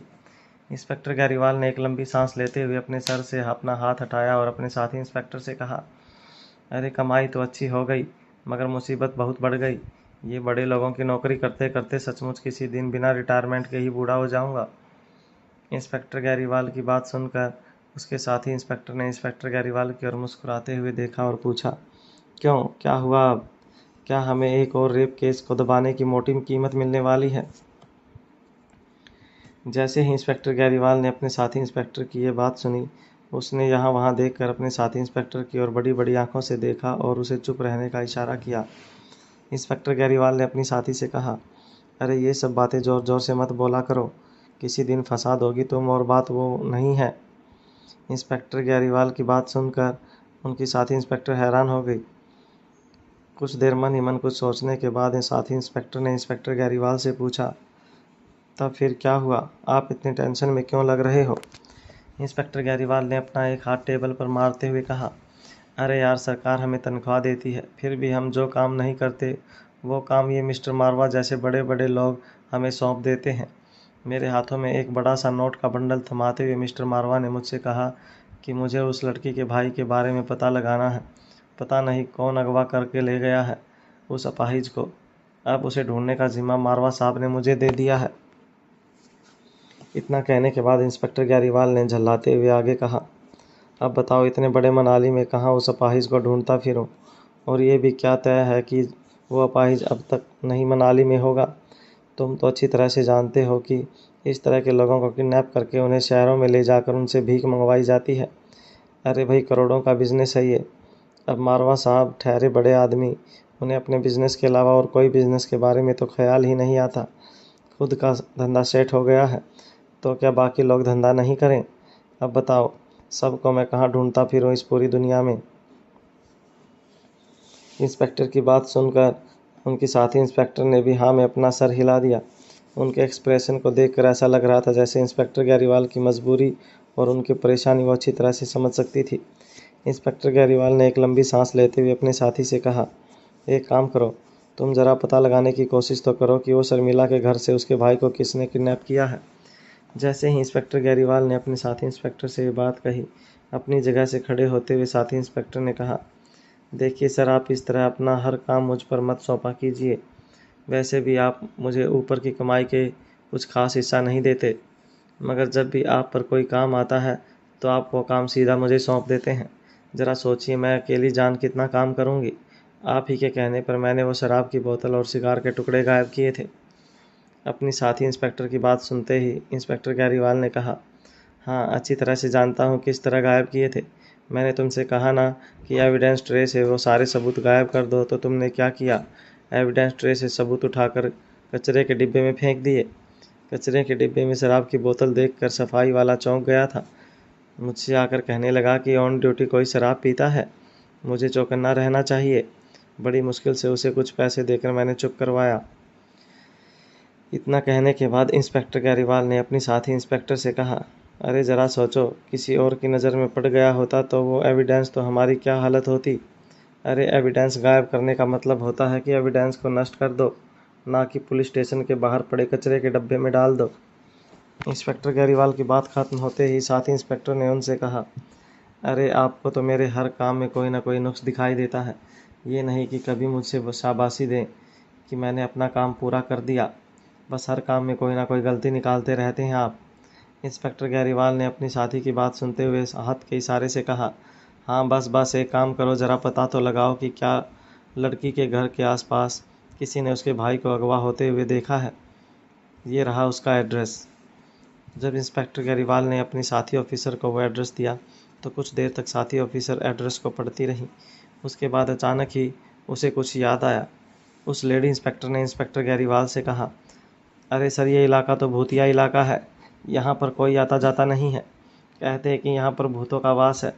आसपास के घरों में कोई रहता नहीं है, इस वजह से वहाँ पर कोई सीसीटीवी कैमरा भी नहीं है जिसके ज़रिए मैं कोई सबूत जुटा पाऊँ। सर एक काम कीजिए, वैसे भी क्या रखा है इस अपाहिज में? रोहित मारवा को उस अपाहिज से क्या ही काम हो सकता है? आप उनसे कह दीजिए कि बम्बई शहर में कोई गिरोह आया था जो इस तरह के लोगों को ढूंढते हैं और शहर ले जाकर उनसे भीख मंगवाते हैं, और मामला वहीं ख़त्म कर दीजिए। अपनी साथी ऑफिसर की बात सुनने के बावजूद इंस्पेक्टर गैरीवाल एक गहरी सोच में डूबे रहे। इंस्पेक्टर गैरीवाल ने मन ही मन अपने आप से कहा, पता नहीं कौन हो सकता है वो जो इस अपाहिज से बदला लेना चाहता हो। होटल पैराडाइज इंटरनेशनल के रूम नंबर 403 में रंजीत अपने कमरे में यहाँ वहाँ भटक रहा था। रंजीत के चेहरे पर काफ़ी बेचैनी नज़र आ रही थी। कुछ देर बाद ही मन में कुछ सोचने के बाद रंजीत ने अपने बैग से एक छोटा सा स्पेशल फ़ोन निकाला और उस पर 3 डिजिट का एक नंबर डायल किया। कुछ ही देर में सामने से एक औरत की आवाज़ सुनाई दी। कॉल कनेक्ट होते ही रंजीत ने उस औरत से कहा, ज़रा माँ साहब से मेरी बात करवाओ, एक बहुत ज़रूरी काम है मुझे। हेलो गाइज, हमारे यूट्यूब चैनल पर आपका स्वागत है। अगर आपने अभी तक चैनल को सब्सक्राइब नहीं किया है तो प्लीज़ चैनल को सब्सक्राइब करें, लाइक करें, कमेंट करें और अपने दोस्तों के साथ शेयर करें। काफ़ी देर तक फ़ोन पर खामोशी छाई रही। रंजित यहाँ अपने कमरे में घूमते हुए फ़ोन पर माँ साहब के आने का इंतज़ार करता रहा। काफ़ी देर तक फ़ोन पर खामोशी छाई रही। उसके बाद अचानक ही रंजित के कानों पर एक भारी पहाड़ी औरत की आवाज़ पड़ी। माँ साहब ने रंजित को फ़ोन पर कहा, रंजीत, तुमसे कितनी बार कहा है कि बेफजल में ऐसे फ़ोन मत किया करो। तुम्हें मैंने कोई स्कूल के पिकनिक पर नहीं भेजा है जो तुम बार बार अपनी माँ को फ़ोन लगाकर बताते रहो तुमने क्या खाया क्या पिया। इतना कहने के बाद माँ साहब चुप हो गई और रंजीत के कहने का इंतज़ार करने लगी। माँ साहब की डांट सुनते ही रंजीत के चेहरे से ठंडा पसीना बहने लगा। उसके हाथ पाँव सुन पड़ गए। रंजीत लगातार अपने कमरे में यहाँ वहाँ घूमते हुए अपने आप से कहने लगा, अरे मैं बेफजल में फ़ोन क्यों करूँगा आपको? मुझे आपको कुछ बताना था इसलिए फ़ोन किया था, पर आप तो मुझे सच में छोटे बच्चे की तरह डांटने लगी। रंजित ये कह ही रहा था, इतने में फ़ोन के उस पार से माँ साहब की आवाज़ आई, कुछ कहना भी है या नहीं? ये सुनते ही रंजित ने तुरंत कहा, माँ साहब, बात दरअसल ये है कि मैंने आपको सिर्फ इसलिए फ़ोन किया है कि यहाँ होटल पैराडाइज इंटरनेशनल में गजब हो गया। हमारा मोहरा मेरी नज़रों के सामने से गायब हो गया है। मेरा मतलब है, मोहरा अपने मिशन पर था और किसी भी वक्त हमारे हाथ जीत लग सकती थी। हमारे मोहरे ने लगभग वजीर को अपने कब्जे में कर लिया था, मगर आज अचानक ही राजा के वजीर ने आत्महत्या करने की कोशिश की, जिसके बाद मोहरा होटल में नहीं आ रहा है। इतना सब बताने के बाद रंजीत चुप हो गया। उसे अब एहसास हो गया था कि माँ साहब इस बात को सुनकर कैसे रिएक्ट करेगी। रंजीत अब माँ साहब के कहने का इंतजार करने लगा। रंजीत की बात सुनते ही माँ साहब ने भी अपनी आवाज़ ऊंची करते हुए कहा, रंजीत तुमसे कितनी बार कहा है कि अगर इशारे में बात करनी है तो सारी की सारी बात इशारे में करो। ये क्या किया? आधी बात इशारे में कहो और आधी बात खुले आम। अगर तुमने होटल पैराडाइज इंटरनेशनल का नाम ले ही लिया है, फिर ये मोहरा राजा वजीर कहने की क्या ज़रूरत है? माँ साहब की बात सुनते ही रंजीत ने फिर से अपने सिर पर अपना हाथ दे मारा। रंजीत ने हड़बड़ाती हुई आवाज़ में माँ साहब से कहा, मुझसे गलती हो गई। मुझे लगा था कि वो शर्मिला और होटल आएगी और मैं बड़ी ही आसानी से शर्मिला पर नज़र रख पाऊंगा। मैंने शर्मिला पर बड़ी ही मजबूती से पकड़ बनाकर रखी थी, मगर पता नहीं अचानक ही सनी के बच्चे को क्या हो गया। उसने आत्महत्या करने की कोशिश की। खुद तो ज़िंदगी और मौत के बीच झूला झूल रहा है, मगर मुझे लगता है उसकी वजह से शर्मिला कहीं गायब हो गई है। वो होटल में काम पर नहीं आती। अब हमने उसे जो हाइड आउट पर रहने को कहा था, मैं उस हाइड आउट पर भी गया था, मगर शर्मिला वहाँ भी नहीं थी। मगर माँ साहब, हैरानी की बात तो ये थी कि उसका वो लूला लंगड़ा भाई भी वहाँ पर नहीं था। मेरा तो समझ में नहीं आ रहा है कि वो लड़की अपने भाई को लेकर कहाँ चली गई है। जब रंजीत तेज सांसें ले रहा था, तब अचानक माँ साहब ने बड़े ही आराम से रंजीत को समझाते हुए कहा, रंजीत तुम्हें क्या लगता है कि मैं इतने सालों से कानून और दुनिया की नज़रों में मरने के बावजूद ये काला साम्राज्य ऐसे ही चला रही हूँ? हाँ, ये बात सच है कि मुझे तुम पर भरोसा है, मगर मुझे तुम पर पूरा भरोसा नहीं है। इसीलिए तुम जैसे कई और भरोसेमंद लोगों को मैंने बाहर की दुनिया में अपना मोहरा बनाकर रखा है, जो मेरे बुलावे पर कभी भी ज़मीन का सीना चीरकर बाहर निकलते हैं और मेरा काम करने के बाद वापस ज़मीन के अंदर चले जाते हैं। तुम्हें ज़रा भी फिक्र करने की कोई ज़रूरत नहीं है। तुम आराम से उस होटल में वक्त गुजारो, खाओ पियो, ऐश करो। मेरे मिशन पर मेरी पूरी नज़र है। सही वक्त पर तुम्हें बता दिया जाएगा कि तुम्हें अगला कदम क्या उठाना है। तब तक वहीं पर रहकर मुफ्त की रोटी तोड़ो। ये बात रंजीत को कुछ खास पसंद नहीं आई थी। माँ साहब को रंजीत अच्छी तरह से जानता था कि माँ साहब हमेशा से ही अपनी प्लानिंग पूरी तरह से किसी को नहीं बताती थी। माँ साहब सोचती कुछ और थी, बताती कुछ और थी और उसका नतीजा कुछ और ही निकल के आता था। माँ साहब जो भी काम करवाती रंजीत से, वो कानून की नज़र में और दुनिया की नज़र में रंजीत की ही मास्टर प्लानिंग होती थी और इसीलिए रंजीत का शहर भर में और देश में काफ़ी रुतबा था। मगर इसे रंजीत ही जानता था कि वो महज माँ साहब का टुकड़ों पर पलने वाला एक पालतू कुत्ता था, जिसे जब जी चाहे माँ साहब अपने मतलब के लिए इस्तेमाल किया करती थी। माँ साहब और योगराज रंजीत की काफ़ी इंसल्ट किया करते थे और रंजीत की बेइज्जती को हंसते हंसते बर्दाश्त करता रहता था, क्योंकि वो जानता था कि माँ साहब और योगराज के पॉलिटिकल पावर की वजह से ही रंजीत अब तक जेल से बाहर है। वरना माँ साहब और योगराज ने जितने भी गलत काम किए थे, वो सारे के सारे काम रंजीत के नाम पर हुए थे। अगर रंजीत ने माँ साहब और योगराज के खिलाफ आवाज़ उठाने की कोशिश की तो हो सकता था कि माँ साहब फिर से रंजीत को अगले ही दिन कानून के हवाले करवा दे। खुद रंजीत भी नहीं जानता था कि माँ साहब की पहुँच कहाँ कहाँ तक थी, मगर सालों तक जिंदा होने के बावजूद लोगों की नज़र में और कानून की नज़रों में अपने आप को मरा हुआ साबित करना ये कोई आसान काम नहीं था। माँ साहब ने अपनी बात आगे बढ़ाते हुए कहा, तुम मनाली में ही रहना। मनाली में मौसम बहुत ख़राब होने वाला है, मगर तुम चिंता मत करना, हम तुम्हें कुछ नहीं होने देंगे। तुम हमारे खास आदमी हो, मगर अब वक्त आ गया है कि अब तुम अपनी वफादारी निभाओ। तुम तो अच्छी तरह से जानते हो कि पिछले कई सालों से योगराज को हम पार्टी की सबसे ऊंची गद्दी पर बैठाना चाहते हैं, मगर वो सान्याल का बेटा उस गद्दी को अपने बाप की जागीर समझ बैठा है। वक्त आ गया है सान्याल के बेटे को हमेशा हमेशा के लिए उस गद्दी से दूर कर देने का, जिसके लिए तुम्हारा वहाँ रहना बहुत ज़रूरी है। कुछ दिन वहीं पर रहो, तुम्हें वहाँ एक और बड़ा मिशन पूरा करना है। रंजीत ने जब माँ साहब की ये बात सुनी तो उसकी ये समझ में नहीं आ रहा था कि माँ साहब ने आखिर उसे होटल पैराडाइज इंटरनेशनल क्यों भेजा था। रंजीत को लग रहा था कि माँ साहब ने उसे पैराडाइज इंटरनेशनल होटल में सिर्फ इसलिए भेजा था ताकि वह शर्मिला पर नज़र रख सके और शर्मिला को बार बार ये बता सके कि उसे अब मिशन जल्दी से जल्दी पूरा करना है। मगर इस वक्त माँ साहब ने रंजीत से जो कहा था उसके मुताबिक रंजीत को माँ साहब ने होटल में किसी और मकसद को लेकर भेजा था और माँ साहब के मुताबिक शर्मिला पर नज़र रखने के लिए माँ साहब ने मनाली में किसी और को भेजा था। रंजीत खुद भी नहीं जानता था कि उसकी तरह और कौन था जो माँ साहब के इशारों पर मनाली पहुंचा था।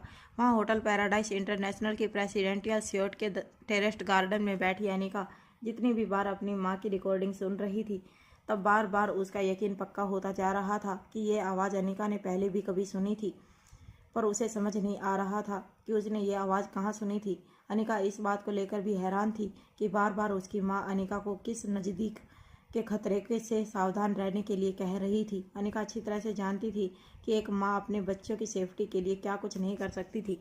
जिस तरह अनिका को अपने तीनों बच्चों के लिए हर वक्त फिक्र होती थी, उसी तरह अनिका जानती थी कि अनिका की माँ को भी अनिका की फिक्र होती रहती होगी, और इसीलिए मरने के बाद भी अनिका की माँ ने अनिका के लिए ये रिकॉर्डिंग छोड़ी थी। अनिका की माँ ने रिकॉर्डिंग में ये तो कहा था कि अनिका को अपने नज़दीकी खतरे से बचकर रहना है, मगर ये नहीं बताया था कि किससे बचकर रहना है और कैसे बचकर रहना है। अनिका धीरे से अपनी जगह से उठकर अपने बच्चों के बेडरूम के पास गई। अनिका ने जब धीरे से बेडरूम का दरवाज़ा खोला तो अनिका ने देखा कि रिया गहरी नींद में सोई हुई थी और बालकनी में बैठे अलेक्जेंडर और आर्यन चेस की गेम खेल रहे थे। दोनों का चेहरा काफ़ी इंटेंशन नज़र आ रहा था। दोनों भाइयों के चेहरे को देखकर ऐसा लग रहा था जैसे वो लोग शतरंज की गेम को बहुत ही ज़्यादा सीरियसली ले रहे थे। अनिका अपने बच्चे को डिस्टर्ब नहीं करना चाहती थी, इसीलिए धीरे से अनिका ने बेडरूम का दरवाज़ा बंद कर दिया।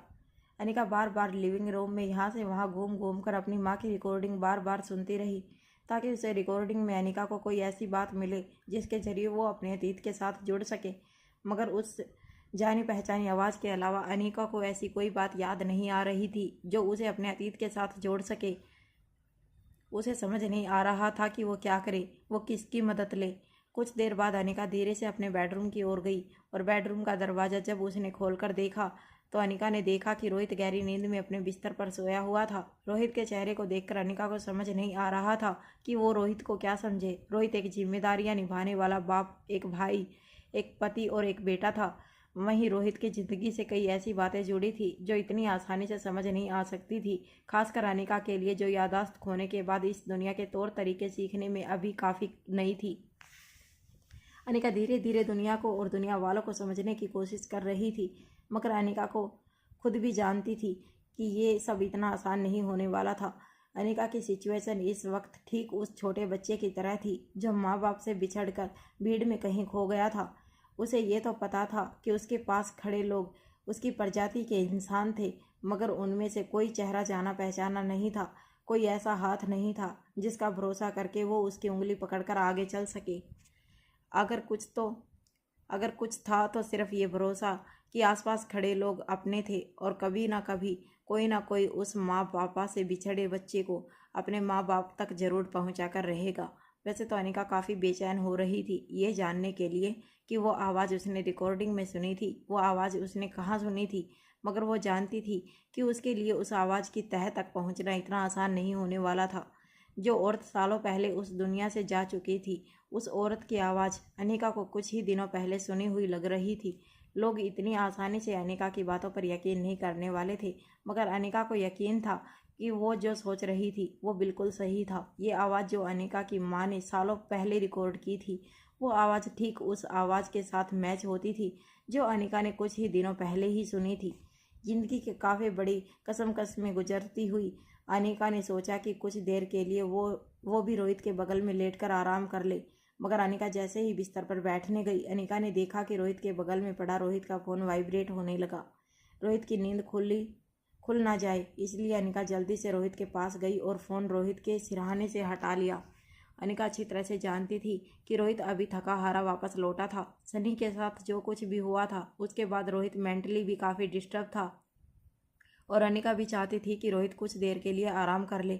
मगर जब अनिका ने रोहित का फ़ोन हाथ में लिया तो वो ये देखकर चौंक गई कि रोहित के मोबाइल फ़ोन पर इंस्पेक्टर गेरीवाल का नंबर फ्लैश हो रहा था। इंस्पेक्टर गेरीवाल का नाम फ़ोन की स्क्रीन पर देखकर अनिका की आंखें चौड़ी हो गई।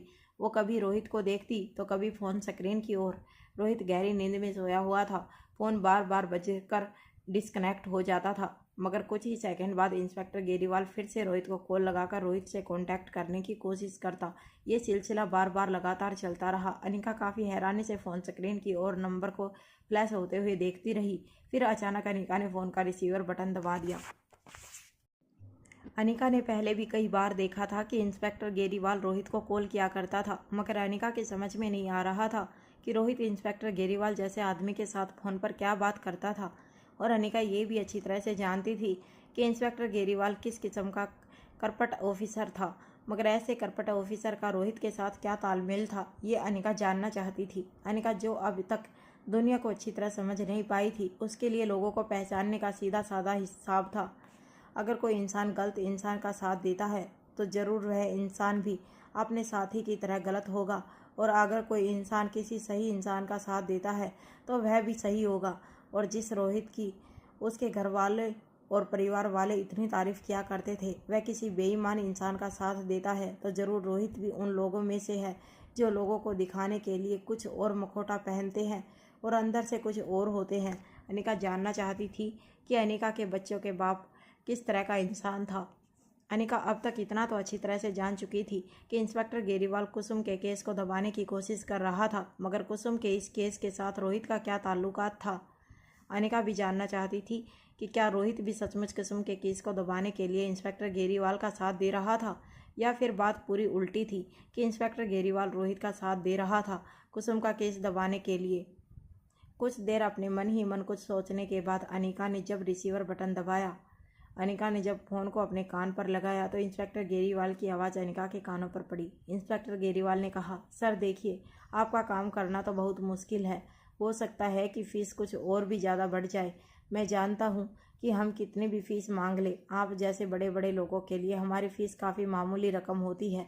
बिल्कुल उसी तरह जैसे हम रास्ते चलते हुए मूँगफली या चने खरीदते हैं। 5-10 लाख रुपए यहाँ वहाँ बांट देना आप लोगों के लिए बिल्कुल उसी बराबर है। इंस्पेक्टर गेरीवाल की ये सारी बातें अनिका को बहुत अजीब लग रही थी।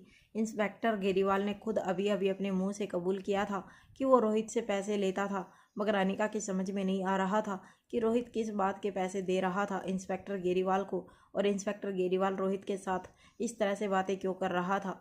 अनिका ने खुद अपनी आंखों से रोहित के बेडरूम में उसी तरह की शराब की बोतल देखी थी जिस तरह की शराब की बोतल उसने एविडेंस ट्रे में देखी थी। जो सिगार के टुकड़े एविडेंस ट्रे में नजर आते थे, उसी तरह के सिगार के टुकड़े अनिका ने उस वक्त रोहित के बेडरूम में देखे थे जब वो बच्चों के साथ बच्चों के बेडरूम सोई हुई थी। जब इंस्पेक्टर गेरीवाल को एहसास हुआ कि रोहित काफ़ी देर तक किसी बात का कोई जवाब नहीं दे रहा था, तो उन्हें लगा कि कुछ गड़बड़ जरूर है। इंस्पेक्टर गेरीवाल ने फ़ोन पर धीमी आवाज़ में कहा, सर सब कुछ ठीक तो है ना? अगर आपके आसपास कोई है तो मैं बाद में फ़ोन करता हूँ। इंस्पेक्टर गेरीवाल की मन की बात सुनने के बाद भी अनिका फ़ोन पर खामोश रही। अनिका के समझ में नहीं आ रहा था कि वो इंस्पेक्टर गेरीवाल के साथ क्या बात करे। जब काफ़ी देर बाद फ़ोन पर खामोशी छाई रही तो इंस्पेक्टर को लगा कि ज़रूर कुछ ना कुछ गड़बड़ थी। इसीलिए इंस्पेक्टर गेरीवाल ने तुरंत अपना फ़ोन डिस्कनेक्ट कर दिया। इंस्पेक्टर गेरीवाल ने जिस तरह से फ़ोन डिस्कनेक्ट किया था, ये सब कुछ देखकर अनिका का शक और भी ज़्यादा बढ़ गया था। ये बात अब अनिका की समझ के बाहर हो चुकी थी कि आखिर ये रोहित किस तरीके का इंसान था और इंस्पेक्टर गेरीवाल जैसे आदमी के साथ मिलकर वो क्या करना चाहता था। अनिका ने सोच लिया था कि इंस्पेक्टर गेरीवाल और रोहित के राज से वो पर्दा जरूर उठाकर रहेगी। वो किसी भी हालत में कुसुम के साथ किसी भी तरह की नाइंसाफ़ी नहीं होने देगी। अनिका ने यह सोच भी लिया था कि वो रोहित को जगाकर सारे सवालों का जवाब मांगेगी, मगर तभी अचानक अनिका के मोबाइल फ़ोन पर करण गुलेरिया का नंबर फ्लैश होने लगा। करण गुलेरिया का नंबर देखकर अनिका चौंक गई। अनिका को पता ही नहीं चल रहा था कि जिस इंसान की कोई यादें उसके जहन में नहीं थी, उस पिता के साथ वो किस तरह से बातें करे। अनिका करण गुलेरिया की आंखों में अपने लिए काफ़ी इमोशंस देख चुकी थी और अनिका उन्हें बिल्कुल अनजाना समझकर उनके इमोशंस को ठेस नहीं पहुंचाना चाहती थी। अनिका के समझ में नहीं आ रहा था कि वो फ़ोन उठाकर करण गुलेरिया के साथ किस तरह से बातें करे। बेडरूम के टेरेस गार्डन की ओर जाकर अनिका ने कॉल रिसीव किया। जैसे ही अनिका ने कॉल रिसीव किया, करण गुलेरिया ने अनिका से कहा, बेटा मैं अच्छी तरह से जानता हूँ कि तुम इस वक्त अपनी ही ज़िंदगी की उलझनों में उलझी हुई हो और इस वक्त अपने अतीत से जुड़ने के लिए अपने परिवार के साथ सिर्फ इसलिए शहर से इतने दूर गई हो ताकि तुम कुछ वक्त सुकून के साथ अपने परिवार के साथ रह सको। मगर मुझे माफ़ करना बेटा, बात ही कुछ ऐसी है कि मैंने सोचा तुम्हें एक बार कॉल कर लूँ। अनिका तो ये भी नहीं जानती थी कि यादाश्त खोने से पहले वो करण गुलेरिया को क्या कहकर पुकारती थी, पापा, डैड या पिताजी। मगर अनिका अच्छी तरह से जान चुकी थी इतने टाइम में कि अगर कोई इमरजेंसी ना होती तो करण गुलेरिया ने कभी इस तरह अनिका को कॉल नहीं लगाया होता। अनिका ने बड़ी ही धीमी और सॉफ्ट आवाज़ में करण गुलेरिया से कहा, कहिए पापा, क्या काम है? अनिका के मुंह से ये शब्द सुनते ही कुछ सेकंड के लिए फ़ोन पर खामोशी छा गई। अनिका भी अच्छी तरह से जानती थी कि करण गुलेरिया के लिए भी शायद ये पल काफ़ी इमोशनल था। यादाश्त खोने के बाद अनिका ने पहली बार करण गुलेरिया को पापा कहकर पुकारा था। फ़ोन पर कुछ देर खामोश रहने के बाद करण गुलेरिया ने बात आगे बढ़ाते हुए अनिका से कहा, देखो बेटा, तुम जब यहाँ से गई थी तब तुम्हें इतना तो पता था कि श्रेया की हालत बहुत ही ज़्यादा नाजुक थी। आकाश के जाने के बाद श्रेया पूरी तरह से टूट चुकी थी। हम सब ने उसे संभालने की बहुत कोशिश की है, मगर श्रेया को संभालना अब शायद हमारे बस की बात भी नहीं है। आकाश के जाने के बावजूद श्रेया को लगता है कि आकाश उसके साथ ही है। वो आकाश के साथ बातें करती है। इतना कहने के बाद करण गुलेरिया ने अनिका से कहा। श्रेया का दिल ये मानने के लिए तैयार ही नहीं है कि आकाश अब इस दुनिया में नहीं रहा, और इसी वजह से श्रेया की मेंटल कंडीशन लगातार काफ़ी बिगड़ती जा रही है। यहाँ तक कि कल बालकनी की रेलिंग के पास खड़ी श्रेया आकाश के साथ बातें कर रही थी। पिंकी अपने बेडरूम से ही सब कुछ अच्छी तरह से देख पा रही थी। पिंकी लगातार आंसू बहा रही थी, मगर तभी अचानक पिंकी ने देखा कि आकाश के साथ बातें करते हुए श्रेया अचानक रेली के उस तरफ मुड़ गई, और श्रेया को देखकर ऐसा भी लग रहा था जैसे उसे किसी भी तरह का कोई होश नहीं था। वो आकाश के साथ बातें कर रही थी। उसे ये तक नहीं पता था कि वो उस वक्त कहाँ खड़ी थी और क्या कर रही थी। श्रेया मन ही मन आकाश को तरह तरह की जगहों पर इमेजिन कर रही थी, और उसी इमेजिनेशन को वो सच मानकर आकाश का पीछा करने लगती। घर से ऑफिस में तो वो ऐसा करती ही है, मगर रेलिंग पर खड़ी श्रेया को लगा कि आकाश रेलिंग के उस तरफ खड़ा होकर श्रेया के साथ बातें करने की कोशिश कर रहा था, और इसीलिए श्रेया ने भी अपना एक कदम रेलिंग के ऊपर रख दिया। और जैसे ही श्रेया अपना दूसरा कदम उठाने वाली थी, नन्ही सी पिंकी दौड़कर श्रेया के पास गई और अपने शरीर की पूरी ताकत लगाकर अपनी माँ को रेलिंग के इस तरफ खींचने की कोशिश की। इतना कहते कहते करण गुलेरिया चुप हो गए। वो भावुक हो गए थे। उनको समझ नहीं आ रहा था कि वो जो कुछ भी अनिका से कह रहे थे, अनिका को समझ भी आ रहा था या नहीं। अनिका खामोशी से सब कुछ सुन रही थी। तभी करण गुलेरिया ने आगे कहा, अगर पिंकी वक्त पर ना पहुंचती और श्रेया को होश में नहीं लाती तो पता नहीं आज क्या हो जाता। हमने डॉक्टर को घर बुलाया और उसे पूरी बात समझाई, मगर डॉक्टर का भी यही कहना है कि जब तक श्रेया को इस बात का एहसास नहीं होता कि आकाश अब इस दुनिया में नहीं रहा, इस बीमारी का कोई इलाज नहीं है। मगर वो किसी की बात मानने के लिए तैयार ही नहीं है। अगर आकाश के बाद उसे इस दुनिया में सबसे ज़्यादा किसी पर भरोसा था तो वो तुम थी, और अब वो जान चुकी है कि तुम अपनी यादाश्त खो बैठी हो, और इसीलिए तुम भी उसकी कोई मदद नहीं कर सकती। ये बात उसके दिल में घर कर चुकी है। अनिका अपने पापा करण गुलेरिया की बात सुनकर काफ़ी ज़्यादा हैरान थी। उसे श्रेया के लिए बहुत बुरा फील हो रहा था, मगर उसकी समझ में नहीं आ रहा था कि वो किस तरह से अपनी बहन जैसी सहेली की मदद करे। हालांकि ना तो उसे श्रेया के साथ कोई संबंध याद था और ना ही आकाश के साथ कोई फीलिंग्स अनिका के दिल में थी, मगर श्रेया की आंखों में देखकर अनिका ये जान चुकी थी कि श्रेया की इस वक्त क्या हालत थी और वो किस दौर से गुजर रही थी। यहाँ तक कि अनिका ने रोहित से भी कह दिया था कि वो दिल्ली लौटने के बाद श्रेया के साथ Guleria group of industry join करना चाहती है। श्रेया की बिगड़ती हुई मेंटल हालत देखकर कहीं ना कहीं अनिका ने यह फैसला लिया था। अनिका चाहती थी कि वो ज़्यादा से ज़्यादा वक्त श्रेया के साथ गुजारे ताकि श्रेया को अकेलापन महसूस ना हो, मगर मनाली के बाद एक जो हादसे हो रहे थे, अनिका के लिए मनाली को छोड़कर जाना भी इस वक्त बेहद मुश्किल था। जब करण गुलेरिया ने देखा कि काफ़ी वक्त तक अनिका फ़ोन पर खामोश रही तो अनिका की कन्फ्यूजन समझते हुए करण गुलेरिया ने अनिका से कहा, देखो बेटा, मैं अच्छी तरह से समझ सकता हूँ कि तुम इस वक्त चाहकर भी श्रेया की कोई मदद नहीं कर सकती, मगर पता नहीं क्यों मेरा दिल कहता है कि अगर तुम श्रेया का साथ दो तो श्रेया ज़रूर ठीक हो जाएगी।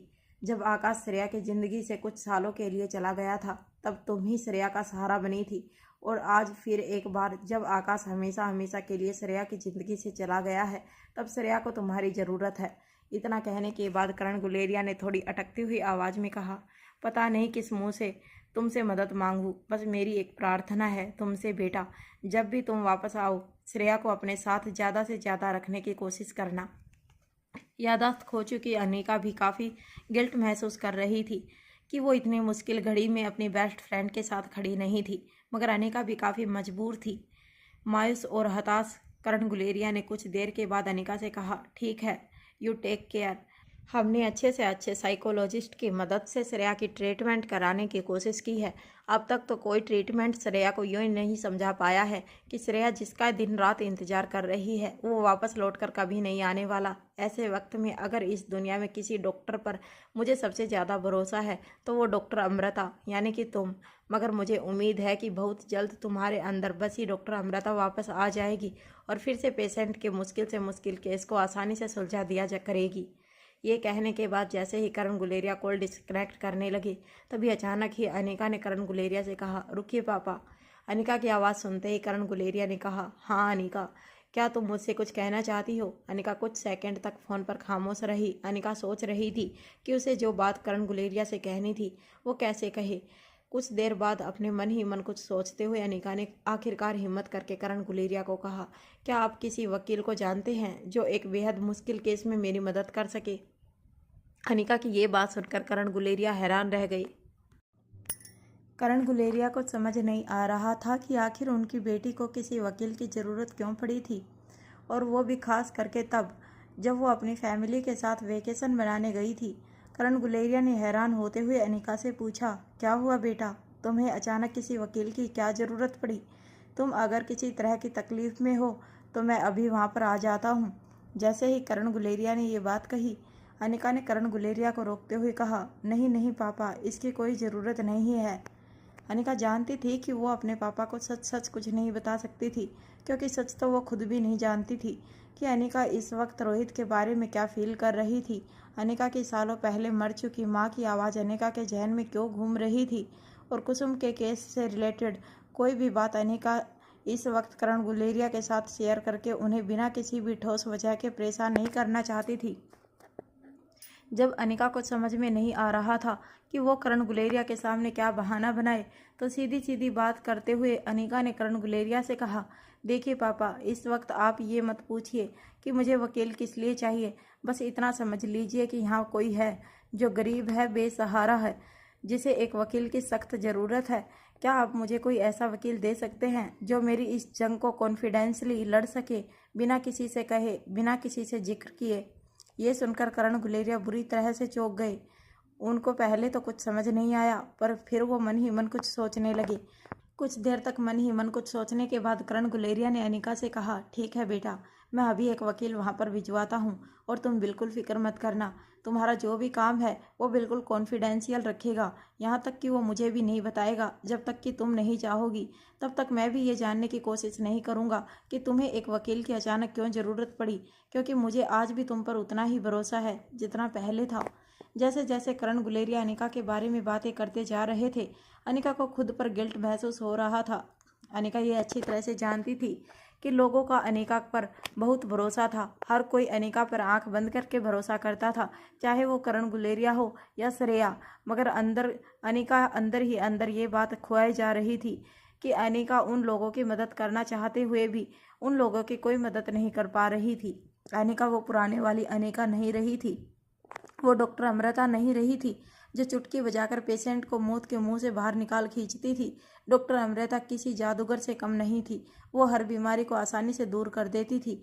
हालांकि अनिका ने अपने बारे में जो भी कहानियां सुनी थी, अनिका खुद भी चाहती थी कि जल्द से जल्द अनिका फिर से लोगों की मदद करने के लिए तैयार हो जाए, जिसके लिए अनिका को अपने अतीत के साथ जोड़ना बहुत ज़रूरी था। तभी अचानक से करण गुलेरिया को अनिका ने कहा, थैंक यू पापा। अनिका की बात सुन एक पल के लिए करण गुलेरिया खामोश हो गई। फ़ोन डिस्कनेक्ट होने से पहले करण गुलेरिया ने अनिका से कहा, उस वकील को मैं होटल पैराडाइज इंटरनेशनल में ही भिजवा देता हूँ। उसकी बुकिंग मैं करवा दूंगा। वहाँ पहुँचने के बाद वो तुम्हें कॉल करके कांटेक्ट कर लेगा। ये वकील एक बहुत ही होनहार वकील है, उम्र में ज़्यादा नहीं है, तकरीबन तुम्हारी उम्र का है। मगर आकाश को इस लड़के को पर बहुत भरोसा था, और आकाश को जिस पर भरोसा था उस सब पर मेरा भरोसा है, और तुम भी आंख बंद करके उन लोगों पर विश्वास कर सकती हो। करण गुलेरिया की पूरी बात सुनने के बाद अनिका ने करण गुलेरिया से कहा, ओके थैंक यू पापा। करण गुलेरिया का फ़ोन डिस्कनेक्ट करने के बाद टेरेस्ड गार्डन में खड़ी अनिका मुड़कर पीछे बिस्तर पर लेटे रोहित की ओर देखने लगी। रोहित गहरी नींद में सोया हुआ था। रोहित का चेहरा देखकर अनिका को ऐसा लग रहा था जैसे काफ़ी देर तक पढ़ाई करने के बाद कोई बच्चा अपनी एग्ज़ाम पूरी करके सोया था। रोहित का मासूम चेहरा देखकर अनिका भी सोच में पड़ गई कि क्या अनिका के दिल में उठ रहे रोहित के लिए शक सही थे। कहीं ना कहीं अनिका भी ये प्रार्थना करने लगी कि रोहित पर जो भी शक अनिका को हो रहे थे वो सारे के सारे सब गलत साबित हो, और रोहित वही इंसान साबित हो जैसा परिवार के लोग उसे समझते थे। बच्चों के बेडरूम में जब रिया ने अपनी आंखें खोली, तब रिया को एहसास हुआ कि शाम होने वाली थी। अपने भाइयों को टेरेस्ड गार्डन में बैठकर शतरंज खेलते हुए देखकर रिया अपनी जगह से उठकर टेरेस्ड गार्डन में गई और अपने भाइयों से कहने लगी, ये क्या तुम दोनों हमेशा ही बोरिंग सी गेम खेलने लगते हो। मुझे तो गेम खेलने से कितना रोकते हो, डांटते हो, यहाँ तक कि मॉम डैड को मेरी चुगली भी करते हो। क्या मैं तुम दोनों की चुगली करूं कि तुम दोनों भी दिन रात इतनी बोरिंग सी गेम खेलते रहते हो? रिया की बात सुनकर अलेक्जेंडर ने रिया से कहा, अरे ये कोई बोरिंग गेम नहीं है, ये चेस की गेम तुम्हें भी खेलनी चाहिए। इससे इंसान की मेंटल एक्सरसाइज होती है। अपने भाई की बात सुनते ही रिया ने कहा, हाँ तुम दोनों की बात तो बिल्कुल सच है। तुम दोनों को सचमुच मेंटल एक्सरसाइज करने की बहुत ज़रूरत है। सीधी सीधी बातें तो तुम्हें नहीं समझ में आती, उल्टा मुझको पागल समझने लगे हो। अगर तुम दोनों ये सोच रहे हो कि मैं गेम खेल खेल के पागल हो गई हूँ, तो मैं तुम लोगों को बता देना चाहती हूँ कि ये बात भी साइंटिफिकली प्रूवन है कि जो बच्चे ज़्यादा वीडियो गेम्स खेलते हैं उनका दिमाग विकास बाकी बच्चों के मुकाबले कुछ ज़्यादा तेज़ी से होता है। इस चेस के मुकाबले मेरी बैटलफील्ड गेम कितनी ज़्यादा मुश्किल है, ये तो तुम्हें पता भी नहीं है। इतना कहने के बाद रिया ने आगे अपनी बात रखते हुए कहा, तुम तो यहाँ पर एक दूसरे के सामने इन नकली घोड़े, हाथी और ऊँट के साथ खेलते हो, मगर लाइव स्ट्रीमिंग करते वक्त हमें खुद को अपने हाथ में जॉयस्टिक पकड़ के दुश्मनों के साथ बिल्कुल इसी तरह लड़ना पड़ता है जैसे हम सचमुच हमारे साथ हाथ में मशीन गन पकड़कर दुश्मनों के बीच किसी बैटलफील्ड में लड़ रहे हों। एक छोटी सी गलती भी दुश्मन की गोली तुम्हारे आर पार कर सकती है और वहीं पर गेम ओवर। रिया की इस पूरी बात को सुनने के बाद दोनों भाई एक दूसरे को ताज्जुब से देखने लगे। दोनों भाई मन ही मन सोच रहे थे कि जो भी कहा जाए, आखिरकार रिया की बात तो सही थी। चेस की गेम हो या रिया की वीडियो गेम जिसका नाम था बैटलफील्ड, दोनों एक ही चीज़ सिखाती थी कि बैटलफील्ड में किस तरह अपने दुश्मनों के साथ लड़ा जाना चाहिए और किसकी गेम ज़्यादा सही है या किसकी गेम ज़्यादा गलत है। इसका फैसला तो इंसान के पर्सपेक्टिव पर होता है।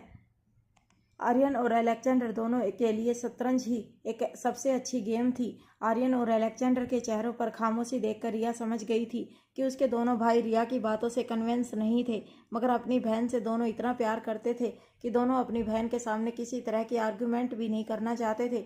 दोनों भाइयों को अपनी बात समझाते हुए रिया ने कहा, देखो तुम्हें जो गिलास आधा खाली नज़र आता है, मुझे वही गिलास आधा भरा हुआ नज़र आता है। दोनों भाइयों ने पहले तो रिया की बात अच्छी तरह से सुनी। उसके बाद जैसे ही रिया की बात पूरी हुई, अलेक्जेंडर ने चेस की बोर्ड पर एक मोहरा आगे बढ़ाते हुए रिया की ओर देखकर कहा, रिया तुम्हारी बात तो बिल्कुल सच है, मगर तुम भी हमारी बात समझने की कोशिश करो। चाहे तुम्हारी कोई भी थियरी हो, चाहे इंटरनेट पर रिसर्च कुछ भी कहता हो, मगर इस दुनिया में एक ही शक्ल के दो लोग नहीं एक्टिंग कर सकते। चाहे वो क्वांटम फिजिक्स की बात हो या टाइम ट्रैवल की, चाहे लोगों ने काफ़ी रिसर्च की हो इन सब बातों पर, मगर रियल लाइफ के साथ अब तक इन सब चीज़ों का कोई लेना देना नहीं है। हो सकता है फ्यूचर जनरेशन इन सारी बातों को सच साबित कर दे। हो सकता है बड़ी होकर शायद तुम ही ऐसी कोई मशीन बना दो जो पूरी की पूरी दुनिया की शक्ल ही बदल कर रख दे, मगर इस वक्त ना तो ऐसी कोई मशीन मौजूद है जो इंसान को एक वक्त से दूसरे वक्त में ले जा सके, और ना ही क्वांटम फिजिक्स के जरिए इस दुनिया में कोई साबित कर सकता है कि एक ही इंसान एक ही वक्त पर दो जगह पर दिख सकता है। रिया को अपने भाई की बात सुनकर काफ़ी गुस्सा आ रहा था, मगर उसे समझ नहीं आ रहा था कि वो अलेक्जेंडर को कैसे समझाए कि उसने अपनी आंखों से जो चीज़ देखी थी उसे वो कैसे झूठ मान ले। और रिया अच्छी तरह से समझ गई थी कि ये वक्त वो नहीं था जब वह उसके भाई के साथ लड़ झगड़ कर उसे अपनी बात मनवानी थी, मगर ये मामला थोड़ा ज़्यादा सीरियस था। नॉर्मली जब भी रिया किसी भी तरह की जिद करती और उसके भाई उसकी जिद पूरी नहीं करते तो रिया उनसे आर्गुमेंट करके भी अपनी जिद मनवा कर रहती थी। पर रिया जानती थी कि उसके भाई मन ही मन उसे कितना प्यार करते थे और रिया की जिद के आगे ज़रूर झुक जाएंगे, मगर इस बार बात कुछ और थी। उसके दोनों भाइयों को ऐसा लगता था कि गेमिंग करने की वजह से रिया वर्चुअल वर्ल्ड और रियल वर्ल्ड के बीच का भेद भूल चुकी थी, मगर ये उन दोनों के सामने रिया साबित करना चाहती थी। रिया ने काफ़ी देर तक मन ही मन कुछ सोचने के बाद अलेक्जेंडर की ओर देखकर कहा, देखो अलेक्जेंडर, तुम इतना तो जानते हो कि हर बार हम जो सोचते हैं, हमें जो नज़रिया सही लगता है वो सही नज़रिया नहीं होता। हो सकता है कि हम जो चीज़ देखते हैं उसका एक और पॉइंट ऑफ व्यू हो। अलेक्जेंडर और आर्यन दोनों जानते थे कि रिया ज़िंदगी में पहली बार इस तरह से सीरियस बातें कर रही थी, इसलिए रिया की बातों में इंटरेस्ट दिखाते हुए आर्यन ने रिया से कहा, बिल्कुल सही है, जैसा कि अभी अभी तुमने अपनी वर्चुअल गेम्स के बारे में समझाया। मैं और अलेक्जेंडर वर्चुअल गेमिंग पसंद नहीं करते हैं, इसीलिए हमें लगता है कि virtual gaming is waste of time. मगर जिस तरह अभी तुमने समझाया कि वर्चुअल गेमिंग की वजह से बच्चों के दिमाग का विकास ज़्यादा तेज़ी से हो सकता है, ये बात भी मैं मानता हूँ। इससे पहले कि आर्यन अपनी बात आगे बढ़ा सकता, रिया ने आर्यन की बात पकड़ते हुए आर्यन से कहा, एग्जैक्टली जिस तरह उस दिन मुझे बाल लगी थी और शायद हम लोगों को लगा कि वो बाल जानबूझकर उस लड़के ने मुझे मारी थी, मगर हो सकता है कि वो बाल उसने मुझे ना मारी हो, वो खेल रहा हो और गलती से वो बाल मुझे आकर लग गई हो। जब रिया ने अपने भाइयों से ये बात कही तो दोनों भाई हैरान होकर एक दूसरे को देखने लगे। अलेक्जेंडर को अभी भी याद था कि जब उसने अपनी बहन के चेहरे पर इतना गहरा निशान देखा था, अलेक्जेंडर अपने गुस्से पर काबू खो बैठा था और अलेक्जेंडर ने बिना सोचे समझे मिट्ठू को सीधा जमीन पर पिछाड़ दिया था। अलेक्जेंडर और आर्यन की समझ में नहीं आ रहा था कि अचानक रिया को वो क्या वाक्य कैसे याद आया था, मगर किसी तरह उसे पूरे इंसिडेंट को एक बार फिर से सोचने के बाद अलेक्जेंडर ने रिया से कहा, ये तुम क्या कह रही हो? इसमें पॉइंट ऑफ व्यू की कहाँ बात आ गई? उस लड़के ने जानबूझकर तुम्हें गेंद मारी थी और ये तुम्हारी फ्रेंड ने भी देखा था जो उस वक्त तुम्हारे ठीक पीछे खड़ी थी। अलेक्जेंडर की बात पूरी होते ही रिया ने कहा, अगेन पॉइंट ऑफ व्यू। शायद उसके पॉइंट ऑफ व्यू से उस लड़के ने मुझे गेंद मारी थी, मगर हमने कभी उस लड़के का पॉइंट ऑफ व्यू जानने की कोशिश ही नहीं की। जैसे ही रिया ने यह बात कही, आर्यन और अलेक्जेंडर दोनों खड़े हो गए। अलेक्जेंडर ने अपनी आवाज़ ऊंची करते हुए रिया से कहा, तुम कहना क्या चाहती हो रिया?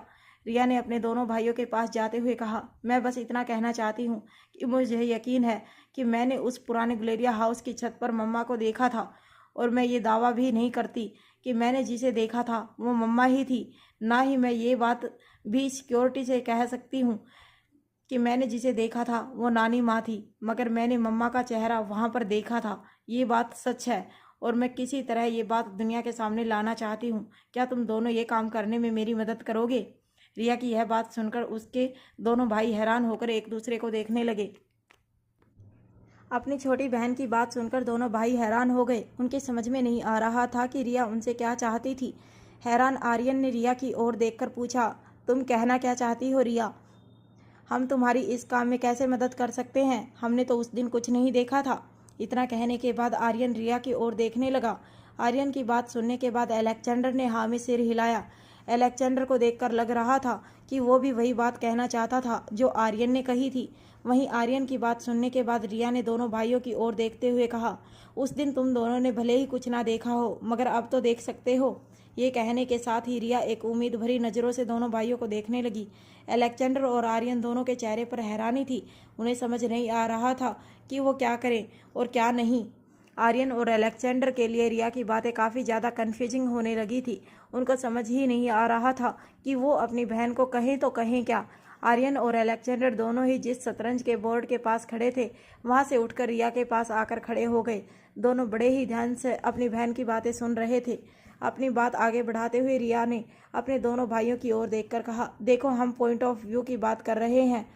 तुम तुम्हारी जगह पर सही हो, मैं अपनी जगह पर सही हूँ, मगर मैं अपने दोनों भाइयों से सिर्फ इतना चाहती हूँ कि कुछ वक्त के लिए तुम मेरे पॉइंट ऑफ व्यू को सही मानकर चलो। अगर मेरा पॉइंट ऑफ व्यू गलत निकला तो मैं तुम्हारे पॉइंट ऑफ व्यू को सही मान लूँगी। क्यों, अच्छा आइडिया है ना? रिया की बात अभी भी आर्यन और अलेक्जेंडर की समझ नहीं आ रही थी। दोनों भाइयों के चेहरे पर परेशानी देखते हुए रिया को अब समझ नहीं आ रहा था कि वो अपनी बात दोनों भाइयों को कैसे समझाए। रिया ने अपनी तरफ से पूरी कोशिश की थी, मगर आर्यन और अलेक्जेंडर उसकी बात का मतलब समझ ही नहीं पा रहे थे। रिया ने अपनी बात समझाने के लिए मिट्ठू का उदाहरण तक दे दिया था, पर दोनों भाई अब भी कन्फ्यूज नजर आ रहे थे। अब रिया भी थोड़ी जल्ला गई थी। रिया को अब जब कुछ समझ नहीं आ रहा था तो वो चुपचाप सामने पहाड़ की ओर देखने लगी। इस वक्त सामने खड़ा पहाड़ बेहद ही खूबसूरत लग रहा था। ठंडी ठंडी हवाएं चल रही थी, मौसम काफ़ी सुहावना लग रहा था। तभी आर्यन ने रिया से कहा, रिया तुम चुप क्यों हो गई? बताओ तुम क्या बता रही थी? अपने भाई की बात सुन रिया ने अपनी कमर पर दोनों हाथ रखते हुए कहा, तुम दोनों मेरी बात समझना ही नहीं चाहते तो मैं क्या करूं? मुझे लग रहा है तुम दोनों जानबूझकर ऐसा कर रहे हो। क्यों, सही कहा ना मैंने? रिया की बात जैसे ही खत्म हुई, अलेक्जेंडर ने तपाक से कहा, नहीं रिया, ऐसी कोई बात नहीं। तुम मुझे और आर्यन को गलत समझ रही हो। हमें सच में तुम्हारी बात समझ नहीं आ रही है। इतना कहने के बाद अलेक्जेंडर ने अपनी बात रखते हुए आगे कहा, तुमने अभी अभी कहा कि हम तुम्हारे पॉइंट ऑफ व्यू से सोच कर देखें, राइट? तो बताओ कैसे? अलेक्जेंडर इतना कहकर चुप हो गया। उसके इतना कहते ही रिया को अब लगा कि उसके दोनों भाई सही थे। रिया ने अपने दोनों भाइयों को समझाते हुए कहा, देखो, मुझे लगता है जरूर उस गुलेरिया हाउस में कोई ना कोई ऐसा राज छुपा है, कोई ना कोई ऐसी बात छुपी है जो उस दिन हुए हादसे से जुड़ी है। चलो एक बार के लिए मान लेते हैं कि मेरी बात सही नहीं है, मगर तुम लोग ये सोचो, हम लोग जब पहली बार गुलेरिया हाउस में गए थे तब हमने देखा था कि पूरा का पूरा गुलेरिया हाउस खंडर बन चुका था, मगर सिर्फ पहले फ्लोर के सिर्फ एक रूम में हमें सब कुछ वैसा ही नजर आया जैसे आम रूम्स में दिखाई देता है। अब तुम दोनों ही सोचो, जहाँ पर पूरा का पूरा गुलेरिया हाउस एक खंडर बन गया था, उस खंडर जैसे घर के सिर्फ एक ही रूम में इतनी अच्छी तरह से सजाया हुआ कैसे हो सकता है? इतना कहने के बाद रिया ने कुछ सोच समझकर कहा, मुझे पता है कि वो उस पुराने खंडर जैसा दिखने वाला गुलेरिया हाउस में ज़रूर कोई रहता है, और वहाँ जो कोई भी रहता है वो मम्मा का दुश्मन नहीं है। वो मम्मा का कोई मैसेज देने आया है और उसकी शक्ल हूबहू मम्मा से मिलती जुलती है। अगर वो मम्मा नहीं है, नानी माँ नहीं है, फिर वो कौन है? हाँ बताओ, क्या तुमने कभी इस तरह से सोचकर देखा है? देखो, अगर तुम लोग इस तरह से सोचकर देखोगे तो तुम्हें मेरा पॉइंट ऑफ व्यू बिल्कुल सही लगेगा। रिया की बातें सुनकर अलेक्जेंडर और आर्यन भी काफ़ी ज़्यादा सीरियस होने लगे थे। उनके समझ में नहीं आ रहा था कि उन्हें रिया की इन बातों को मानना भी चाहिए या नहीं। उनका दिल और दिमाग अलग अलग डायरेक्शन में सोचने लगा था। जहाँ एक तरफ उनका दिमाग कह रहा था कि रिया जो कुछ भी कह रही थी वो सब कुछ गलत था, ऐसा नहीं हो सकता था कि अनिका जैसी एक और औरत इस तरह छुपते छुपाते हुए उस खंडर जैसे गुलेरिया हाउस में रहती थी, और दूसरी ओर उनका दिमाग पहले भी उस खंडर जैसे दिखने वाले बंगले को देख चुका था, और वो ये भी देख चुका था कि किस तरह चारों ओर मलबे के दबे हुए घर में सिर्फ एक ही कमरा बिल्कुल नॉर्मल दिखाई दे रहा था, जैसे कि उस कमरे में कोई रहता था। जब रिया ने देखा कि अब उनके दोनों भाई उनकी बातों को कुछ कुछ सीरियस लेने लगे थे, और रिया की बातें सुनने के बाद अलेक्जेंडर और आर्यन काफ़ी गहरी सोच में पड़ गए थे, तो रिया ने अपनी बात आगे बढ़ाते हुए कहा, मैं बस इतना चाहती हूँ कि हम तीनों एक बार वहाँ चलकर देखें कि वहाँ पर क्या है, कौन है वो, और उस खंडर में ऐसा क्या छिपा है जो बार बार हमें उस खंडर में ऐसी अजीब बातें दिखाई देती हैं। रिया की बातें सुनकर अलेक्जेंडर चौंक गया। उसका मुंह अब बंद हो गया था। उसे समझ नहीं आ रहा था कि वो क्या कहे, क्योंकि कहीं ना कहीं उसे भी अंदर से रिया की बातें एकदम सही लग रही थी, पर अभी भी अलेक्जेंडर का मन शांत नहीं हुआ था। वो अभी भी बेचैन नजर आ रहा था। वहीं उससे उल्टा आर्यन एकदम शांत नजर आ रहा था। आर्यन शांत किस्म का लड़का था जो ठंडे दिमाग से सब कुछ सोचना जानता था। इसी बीच अलेक्जेंडर ने हैरानी से रिया से पूछा, तुम क्या कहना चाहती हो? इतना कहने के साथ ही अलेक्जेंडर एकदम चुप हो गया। तभी रिया ने अलेक्जेंडर की ओर देखकर कहा, मैं ये कहना चाहती हूँ कि हम तीनों एक बार चलकर उस खंडर में देखें कि वहाँ पर कौन रहता है, क्योंकि मुझे अच्छी तरह से याद है जब हम वहाँ पिछली बार गए थे तब मैंने ज़ोर से उस गेट का ताला तोड़ दिया था। हो सकता है कि उस आवाज़ की वजह से अंदर जो कोई भी रह रहा था वो पहले से अलर्ट हो गया और हमारे आने के पहले ही वहाँ से भाग गया। इतना कहने के बाद रिया ने अपना आगे का प्लान बताते हुए कहा, इस बार अगर हम काफ़ी संभल कर बिना आवाज़ किए उस खंडर में जाएं तो हम शायद देख सकते हैं कि फर्स्ट फ्लोर वाले कमरे में कौन रहता है। जब अलेक्जेंडर और आर्यन ने रिया की ये बात सुनी तो दोनों के होश उड़ गए। कुछ देर मन ही मन कुछ सोचने के बाद आर्यन ने रिया की ओर देखकर कहा, मगर हम तीनों अकेले वहाँ कैसे जा सकते हैं? हमें मम्मी या डैडी को अपने साथ ले जाना होगा। आर्यन की ये बात सुनते ही रिया ने कहा, देखो, मोम या डैड को इन सब बातों के लिए परेशान मत करो। ऑलरेडी वो बहुत ज़्यादा परेशान है सनी चाचू को लेकर और उनके साथ जो जो हुआ है उन सारी बातों को लेकर, और प्लीज़ मैं नहीं चाहती कि मेरी वजह से वो दोनों और किसी चीज़ की टेंशन पालें। जैसे रिया ने अपनी बात पूरी की, अलेक्जेंडर ने रिया की ओर देखते हुए कहा, नहीं रिया, मुझे नहीं लगता कि हम लोगों को इस तरह से रिस्क लेना चाहिए। वहाँ पर जाना खतरे से खाली नहीं हो सकता, और हम तीनों अभी बच्चे हैं। जैसे ही अलेक्जेंडर ने ये बात कही, रिया ने उसका पॉइंट पकड़ते हुए कहा, एग्जैक्टली यही तो मैं कहना चाहती हूँ कि हम लोग तो बच्चे हैं। अगर हम बड़ों के साथ वहाँ गए तो हो सकता है कि वहाँ अंदर जो कोई भी रह रहा है वो अलर्ट हो जाए। हम लोग बड़ी ही आसानी से उस पुरानी हवेली में घुसकर बिना शोर किए फर्स्ट फ्लोर तक पहुँच सकते हैं। बस आप लोग एक बार मेरा साथ दीजिए। अगर मेरा पॉइंट ऑफ व्यू गलत साबित हुआ फिर मैं तुम्हारी बात मान लूँगी कि तुम्हारा पॉइंट ऑफ व्यू सही है। अलेक्जेंडर और आर्यन रिया की इस बात से तो कन्वेंस हो गए थे कि रिया ने जिस तरह से पॉइंट ऑफ व्यू की बात कही थी, कुछ पल के लिए उसका पॉइंट ऑफ व्यू मान लेना कोई बुरी बात नहीं थी। दोनों ने मन ही मन ये भी सोच लिया कि कम से कम रिया का पॉइंट ऑफ व्यू अगर गलत साबित होता है तो रिया ये मान लेगी कि आर्यन और अलेक्जेंडर का पॉइंट ऑफ व्यू सही था। मगर अपनी बहन रिया की बात सुनने के बाद आर्यन और अलेक्जेंडर के मन में कई सवाल उठ रहे थे, जिनमें से एक सबसे बड़ा सवाल अलेक्जेंडर ने रिया से पूछा, मगर हम तीनों वहां तक पहुंचेंगे कैसे? जरा सोचो, यहाँ पर बाहर डैड ने कितने सारे सिक्योरिटी गार्ड रखे हैं। किसी की नज़र में आए बिना हमारा यहाँ से निकल पाना मुमकिन नहीं है। अपने भाई अलेक्जेंडर की बात सुनकर रिया ने चुटकी बजाकर मुस्कुराते हुए कहा, अरे उसकी फिक्र तुम मत करो, लोगों की नज़रों से कैसे छुपकर निकलना है ये बात तो मैं अच्छी तरह से जानती हूँ। अलेक्जेंडर, तुम नहीं जानते कि मैं कई बार आर्यन बनकर पापा के साथ रही हूँ और आर्यन को रिया बनाकर मैंने मम्मी के साथ रखा है। क्यों आर्यन? आर्यन अच्छी तरह से जानता था कि उसकी बहन इन सारे मामलों में आर्यन और अलेक्जेंडर से बहुत आगे थी और आर्यन ने रिया की ये सारी चालाकी और शरारतें अपनी आंखों से देखी थी। इसीलिए अलेक्जेंडर की ओर देखते हुए आर्यन ने सिर्फ हाँ में अपना सर हिला दिया। अलेक्जेंडर ने मन ही मन कुछ सोचने के बाद रिया की ओर देखकर कहा, ठीक है, तुम दोनों का बड़ा भाई होने के नाते इस मिशन पर जो कुछ भी होगा उसकी सारी जिम्मेदारी मेरी है। अलेक्जेंडर की बात सुनते ही रिया ने अपना एक हाथ अपने माथे पर मार दिया और अलेक्जेंडर की ओर देखकर कहा, अरे यार, तुम हमसे हार्डली 3-4 मिनट बड़े हो, उसमें क्या बड़ा भाई करते रहते हो।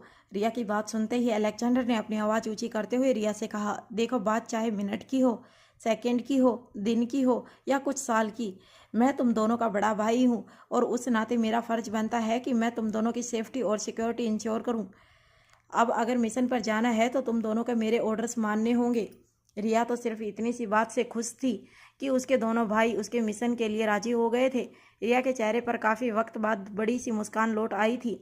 रिया ने दोनों भाइयों की ओर देखते हुए अपने दोनों हाथ कमर पर रख दिए और कहा, यह हम तीनों का कंबाइंड मिशन है और मैं अच्छी तरह से जानती हूँ कि मिशन पूरा होने के बाद हम एक दूसरे की नज़रों के साथ साथ मम्मा और डैडी की नज़रों में भी काफ़ी ऊपर हो जाएंगे।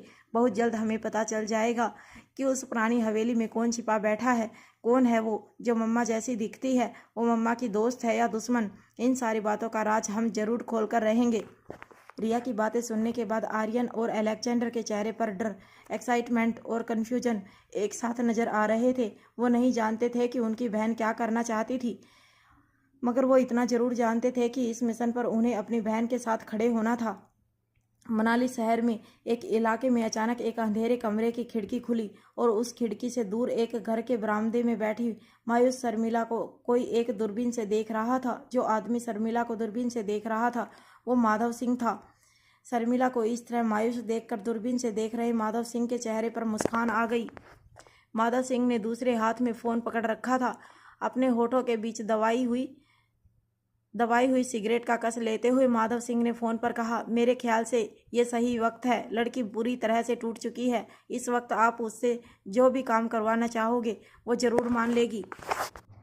फ़ोन डिस्कनेक्ट करने के बाद माधव सिंह कुछ देर तक दूरबीन पर अपने कमरे से बाहर बैठी शर्मिला को देखता रहा। दूरबीन से माधव सिंह अच्छी तरह से देख पा रहा था कि शर्मिला की आंखों में आंसू थे और वो मायूस और उदास अपने बरामदे में बैठी किसी तरह अपने भाई के वापस लौटने का इंतजार कर रही थी। तभी शर्मिला के बगल में पड़ा फ़ोन बजने लगा और शर्मिला का ध्यान अपने फ़ोन पर गया। जैसे ही शर्मिला ने अपना ध्यान फ़ोन पर डाला, शर्मिला के चेहरे के एक्सप्रेशन बदलने लगे और वहाँ माधव सिंह के चेहरे पर मुस्कुराहट आने लगी। वहाँ शर्मिला ने जैसे ही अपने मोबाइल स्क्रीन पर नज़र डाली, शर्मिला के चेहरे का रंग उड़ गया। शर्मिला की समझ में नहीं आ रहा था कि उसे वो फ़ोन उठाना चाहिए या नहीं। शर्मिला काफ़ी ज़्यादा डबल माइंड में थी। शर्मिला के फ़ोन स्क्रीन पर कोई नंबर तो फ्लैश नहीं हो रहा था, मगर शर्मिला अच्छी तरह से जानती थी कि जब भी फ़ोन स्क्रीन पर इस तरह की हरकत होती थी तो कौन उसे कांटेक्ट करने की कोशिश करता था। शर्मिला के दिल की धड़कनें तेज होने लगी थी। उसके समझ में नहीं आ रहा था कि वो फ़ोन उठाकर माँ साहब को क्या जवाब देगी, मगर फ़ोन ना उठाना भी माँ साहब की शान में गुस्ताखी हो सकती थी। इसीलिए कांपते हुए हाथों से शर्मिला ने अपने आंखों से आंसू पोंछे और फ़ोन रिसीव किया। फ़ोन रिसीव करते ही शर्मिला के कानों पर माँ साहब की पहाड़ी और सख्त आवाज़ पड़ी। माँ साहब ने शर्मिला से कहा, मैं जिन लड़कियों को अपने मिशन के लिए चुनती हूँ वो लड़कियाँ अपने आप को काफ़ी किस्मत वाली समझती हैं। आज तक मैंने जिन जिन लड़कियों को मिशन पर भेजा है वो सारी की सारी लड़कियां या तो फतह हासिल करके वापस लौटी हैं या तो उनकी लाश गुमनामी के अंधेरे में खो गई हैं। तुम जानती हो तुम्हारी माँ तुम्हारे बारे में क्या कहती है। जैसे ही शर्मिला ने माँ साहब की ये बात सुनी, शर्मिला के चेहरे का रंग बदल गया।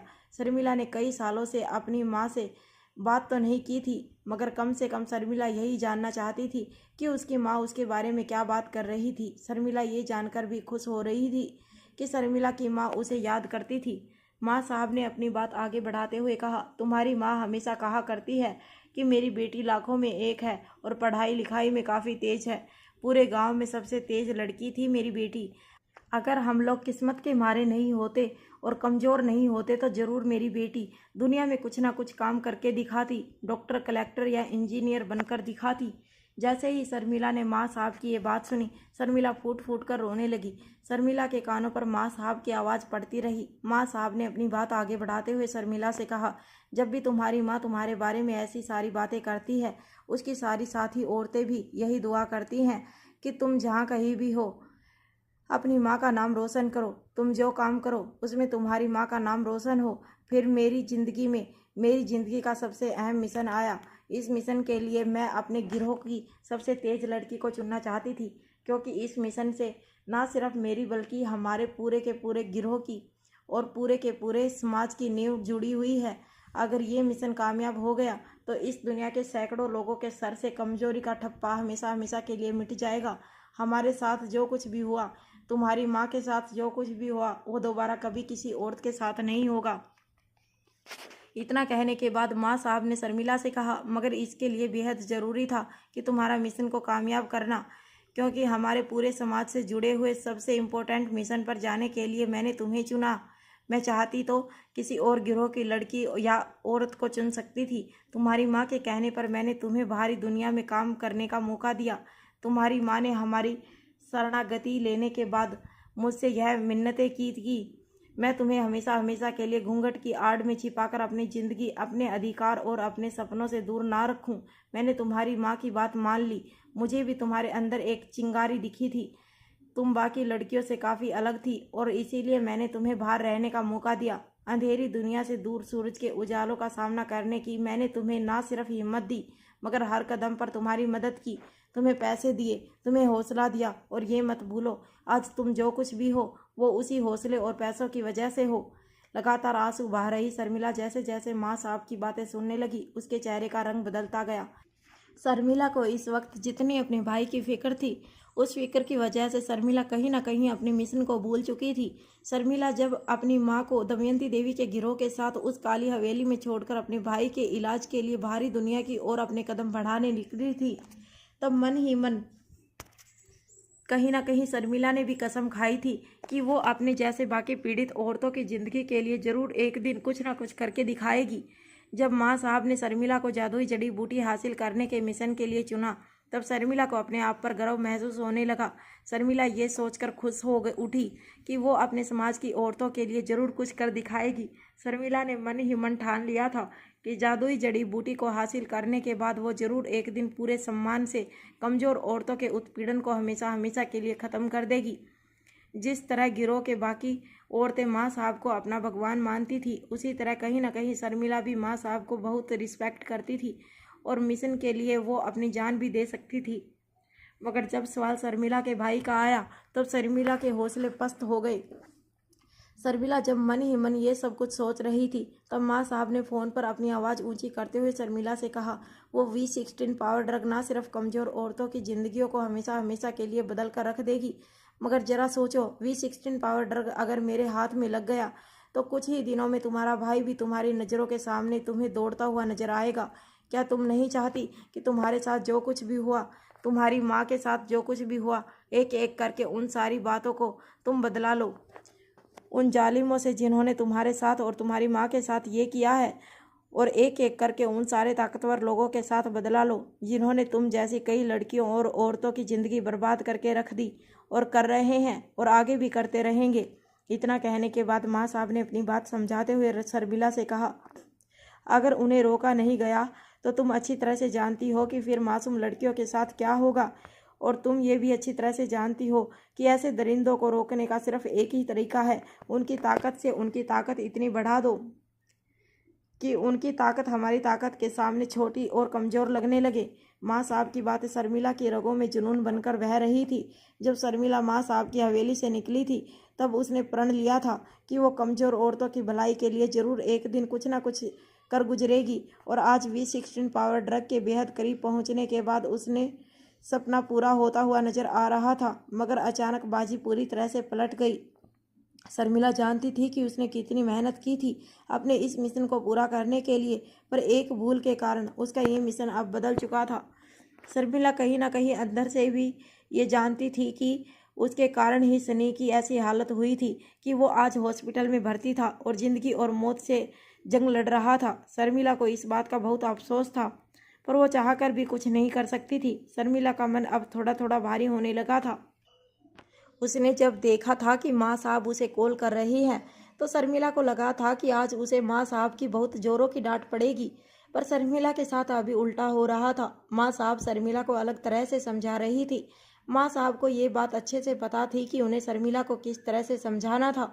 अगर वो दूसरा रास्ता या दूसरा तरीका अपनाती तो शर्मिला शायद इस तरह से नहीं समझती और वो इस तरह से नहीं सोचती जिस तरह से अभी वो सोच रही थी।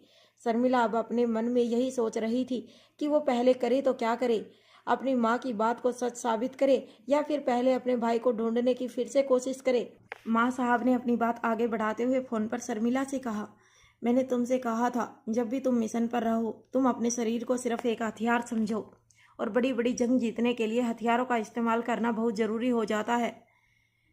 शर्मिला ने डरी हुई आवाज़ में कहा, मैं कुछ समझी नहीं, आप क्या कहना चाहती हैं? इस वक्त शर्मिला के दिमाग में बहुत सी बातें चल रही थी, इस कारण से वो अभी माँ साहब की पूरी बात समझ नहीं पा रही थी। तभी माँ साहब ने आगे कहा, अरे उस बेवकूफ़ से लड़के को तुमने इतनी आसानी से अपने प्यार के जाल में फंसा लिया था। इतने करीब पहुँच गई थी तुम V16 पावर ड्रग के राज को जानने में, फिर क्या ज़रूरत थी तुम्हें ऐसा कदम उठाने की? अगर उस लड़के ने तुम्हें 4 लोगों के सामने गाली दे भी दी थी तो क्या तुम हमारे मिशन के लिए थोड़ी सी बेइज्जती भी सहन नहीं कर पाई? तुम्हें अपना हैम बीच में लाने की क्या ज़रूरत थी? ये सुनते ही शर्मिला का चेहरा हैरानी से भर गया। उसने कहा, पर माँ साहब उसने मुझे। शर्मिला आगे कहती, इतने में माँ साहब ने अपनी बात पूरी करते हुए कहा, मैं सब जानती हूँ, तुम ये मत भूलो कि मैं यहाँ तुमसे इतनी दूर बैठी हूँ तो मुझे कुछ नहीं पता, मुझे सब खबर है। और तुमने उस लड़के के साथ क्या किया मैं सब जानती हूँ, और मैं यही कहूँगी कि तुमने उस लड़के के साथ जो कुछ भी किया वो बहुत गलत किया। माँ साहब की ये बात सुनकर शर्मिला हैरान रह गई। शर्मिला की समझ में नहीं आ रहा था कि माँ साहब तक ये बात कैसे पहुँची। माँ साहब ये बात जानती थी कि सनी ने सबके सामने शर्मिला की बेइज्जती की थी। इसका मतलब साफ था कि माँ साहब के लोग उस वक्त वहाँ होटल पैराडाइज इंटरनेशनल में मौजूद थे। शर्मिला ने जब माँ साहब की बात सुनी तब शर्मिला को लगा कि ज़रूर माँ साहब को ये सारी बातें रंजीत ने बताई थी। अटकती हुई और कांपती हुई आवाज़ में शर्मिला ने माँ साहब से कहा, मुझे माफ़ कर दीजिए माँ साहब, मुझे माफ़ कर दीजिए। शर्मिला के ये कहने के बाद भी माँ साहब ने कुछ नहीं कहा। उनको खामोश देखकर शर्मिला को बहुत दुख हुआ। उसने फिर से माफ़ी मांगते हुए कहा, माँ साहब प्लीज़ मुझे माफ़ कर दीजिए, मुझे अपनी गलती का एहसास है, मुझे बहुत बड़ी गलती हो गई है। जैसे ही शर्मिला ने माँ साहब से दोबारा माफ़ी मांगी तो माँ साहब ने अपनी आवाज़ ऊंची करते हुए शर्मिला से कहा, माफ़ी तो तुम्हें उन सारी औरतों से मांगनी चाहिए जो दिन रात एक एक करके अंधेरी और काली दुनिया में रहने के बावजूद बाहरी दुनिया के ताकतवर लोगों से लड़ने की तैयारी कर रही हैं। सालों साल अपने प्राणों की आहुति देने के बाद वो उन सारे ताकतवर दरिंदों के साथ जंग करने के लिए तैयार हुई हैं जिन लोगों ने उन्हें और उन जैसे कई औरतों की जिंदगियां बर्बाद कर दी हैं। क्या तुम नहीं जानती कि हमारी साथी औरतों ने हमारे गिरोह और हमारे मिशन के लिए अपने प्राण तक की आहुतियां दे दी हैं, अपने चेहरे पर एसिड डालकर अपने अस्तित्व को हमेशा हमेशा के लिए ख़त्म कर दिया है। जहाँ एक तरफ हमारे गिरोह में ऐसी ही लड़कियां और औरतें हैं जो हमारे लिए दर्दनाक से दर्दनाक मौत को गले लगाकर शहीद हुई हैं, वहाँ तुम चंद मामूली गालियाँ भी नहीं खा सकी। तुम्हारी वजह से उस लड़के ने आत्महत्या करने की कोशिश की और आज वो अस्पताल में पड़ा जिंदगी और मौत के बीच झूला झूल रहा है। मुझे उसकी ज़िंदगी और मौत की परवाह नहीं है। परवाह है तो मुझे सिर्फ V16 पावर ड्रग की, जो किसी भी हालत में तुम्हें हासिल करनी होगी। अगर अपने भाई की ज़िंदगी वापस चाहती हो तो V16 पावर ड्रग को तुम्हें किसी भी कीमत पर हासिल करनी होगी।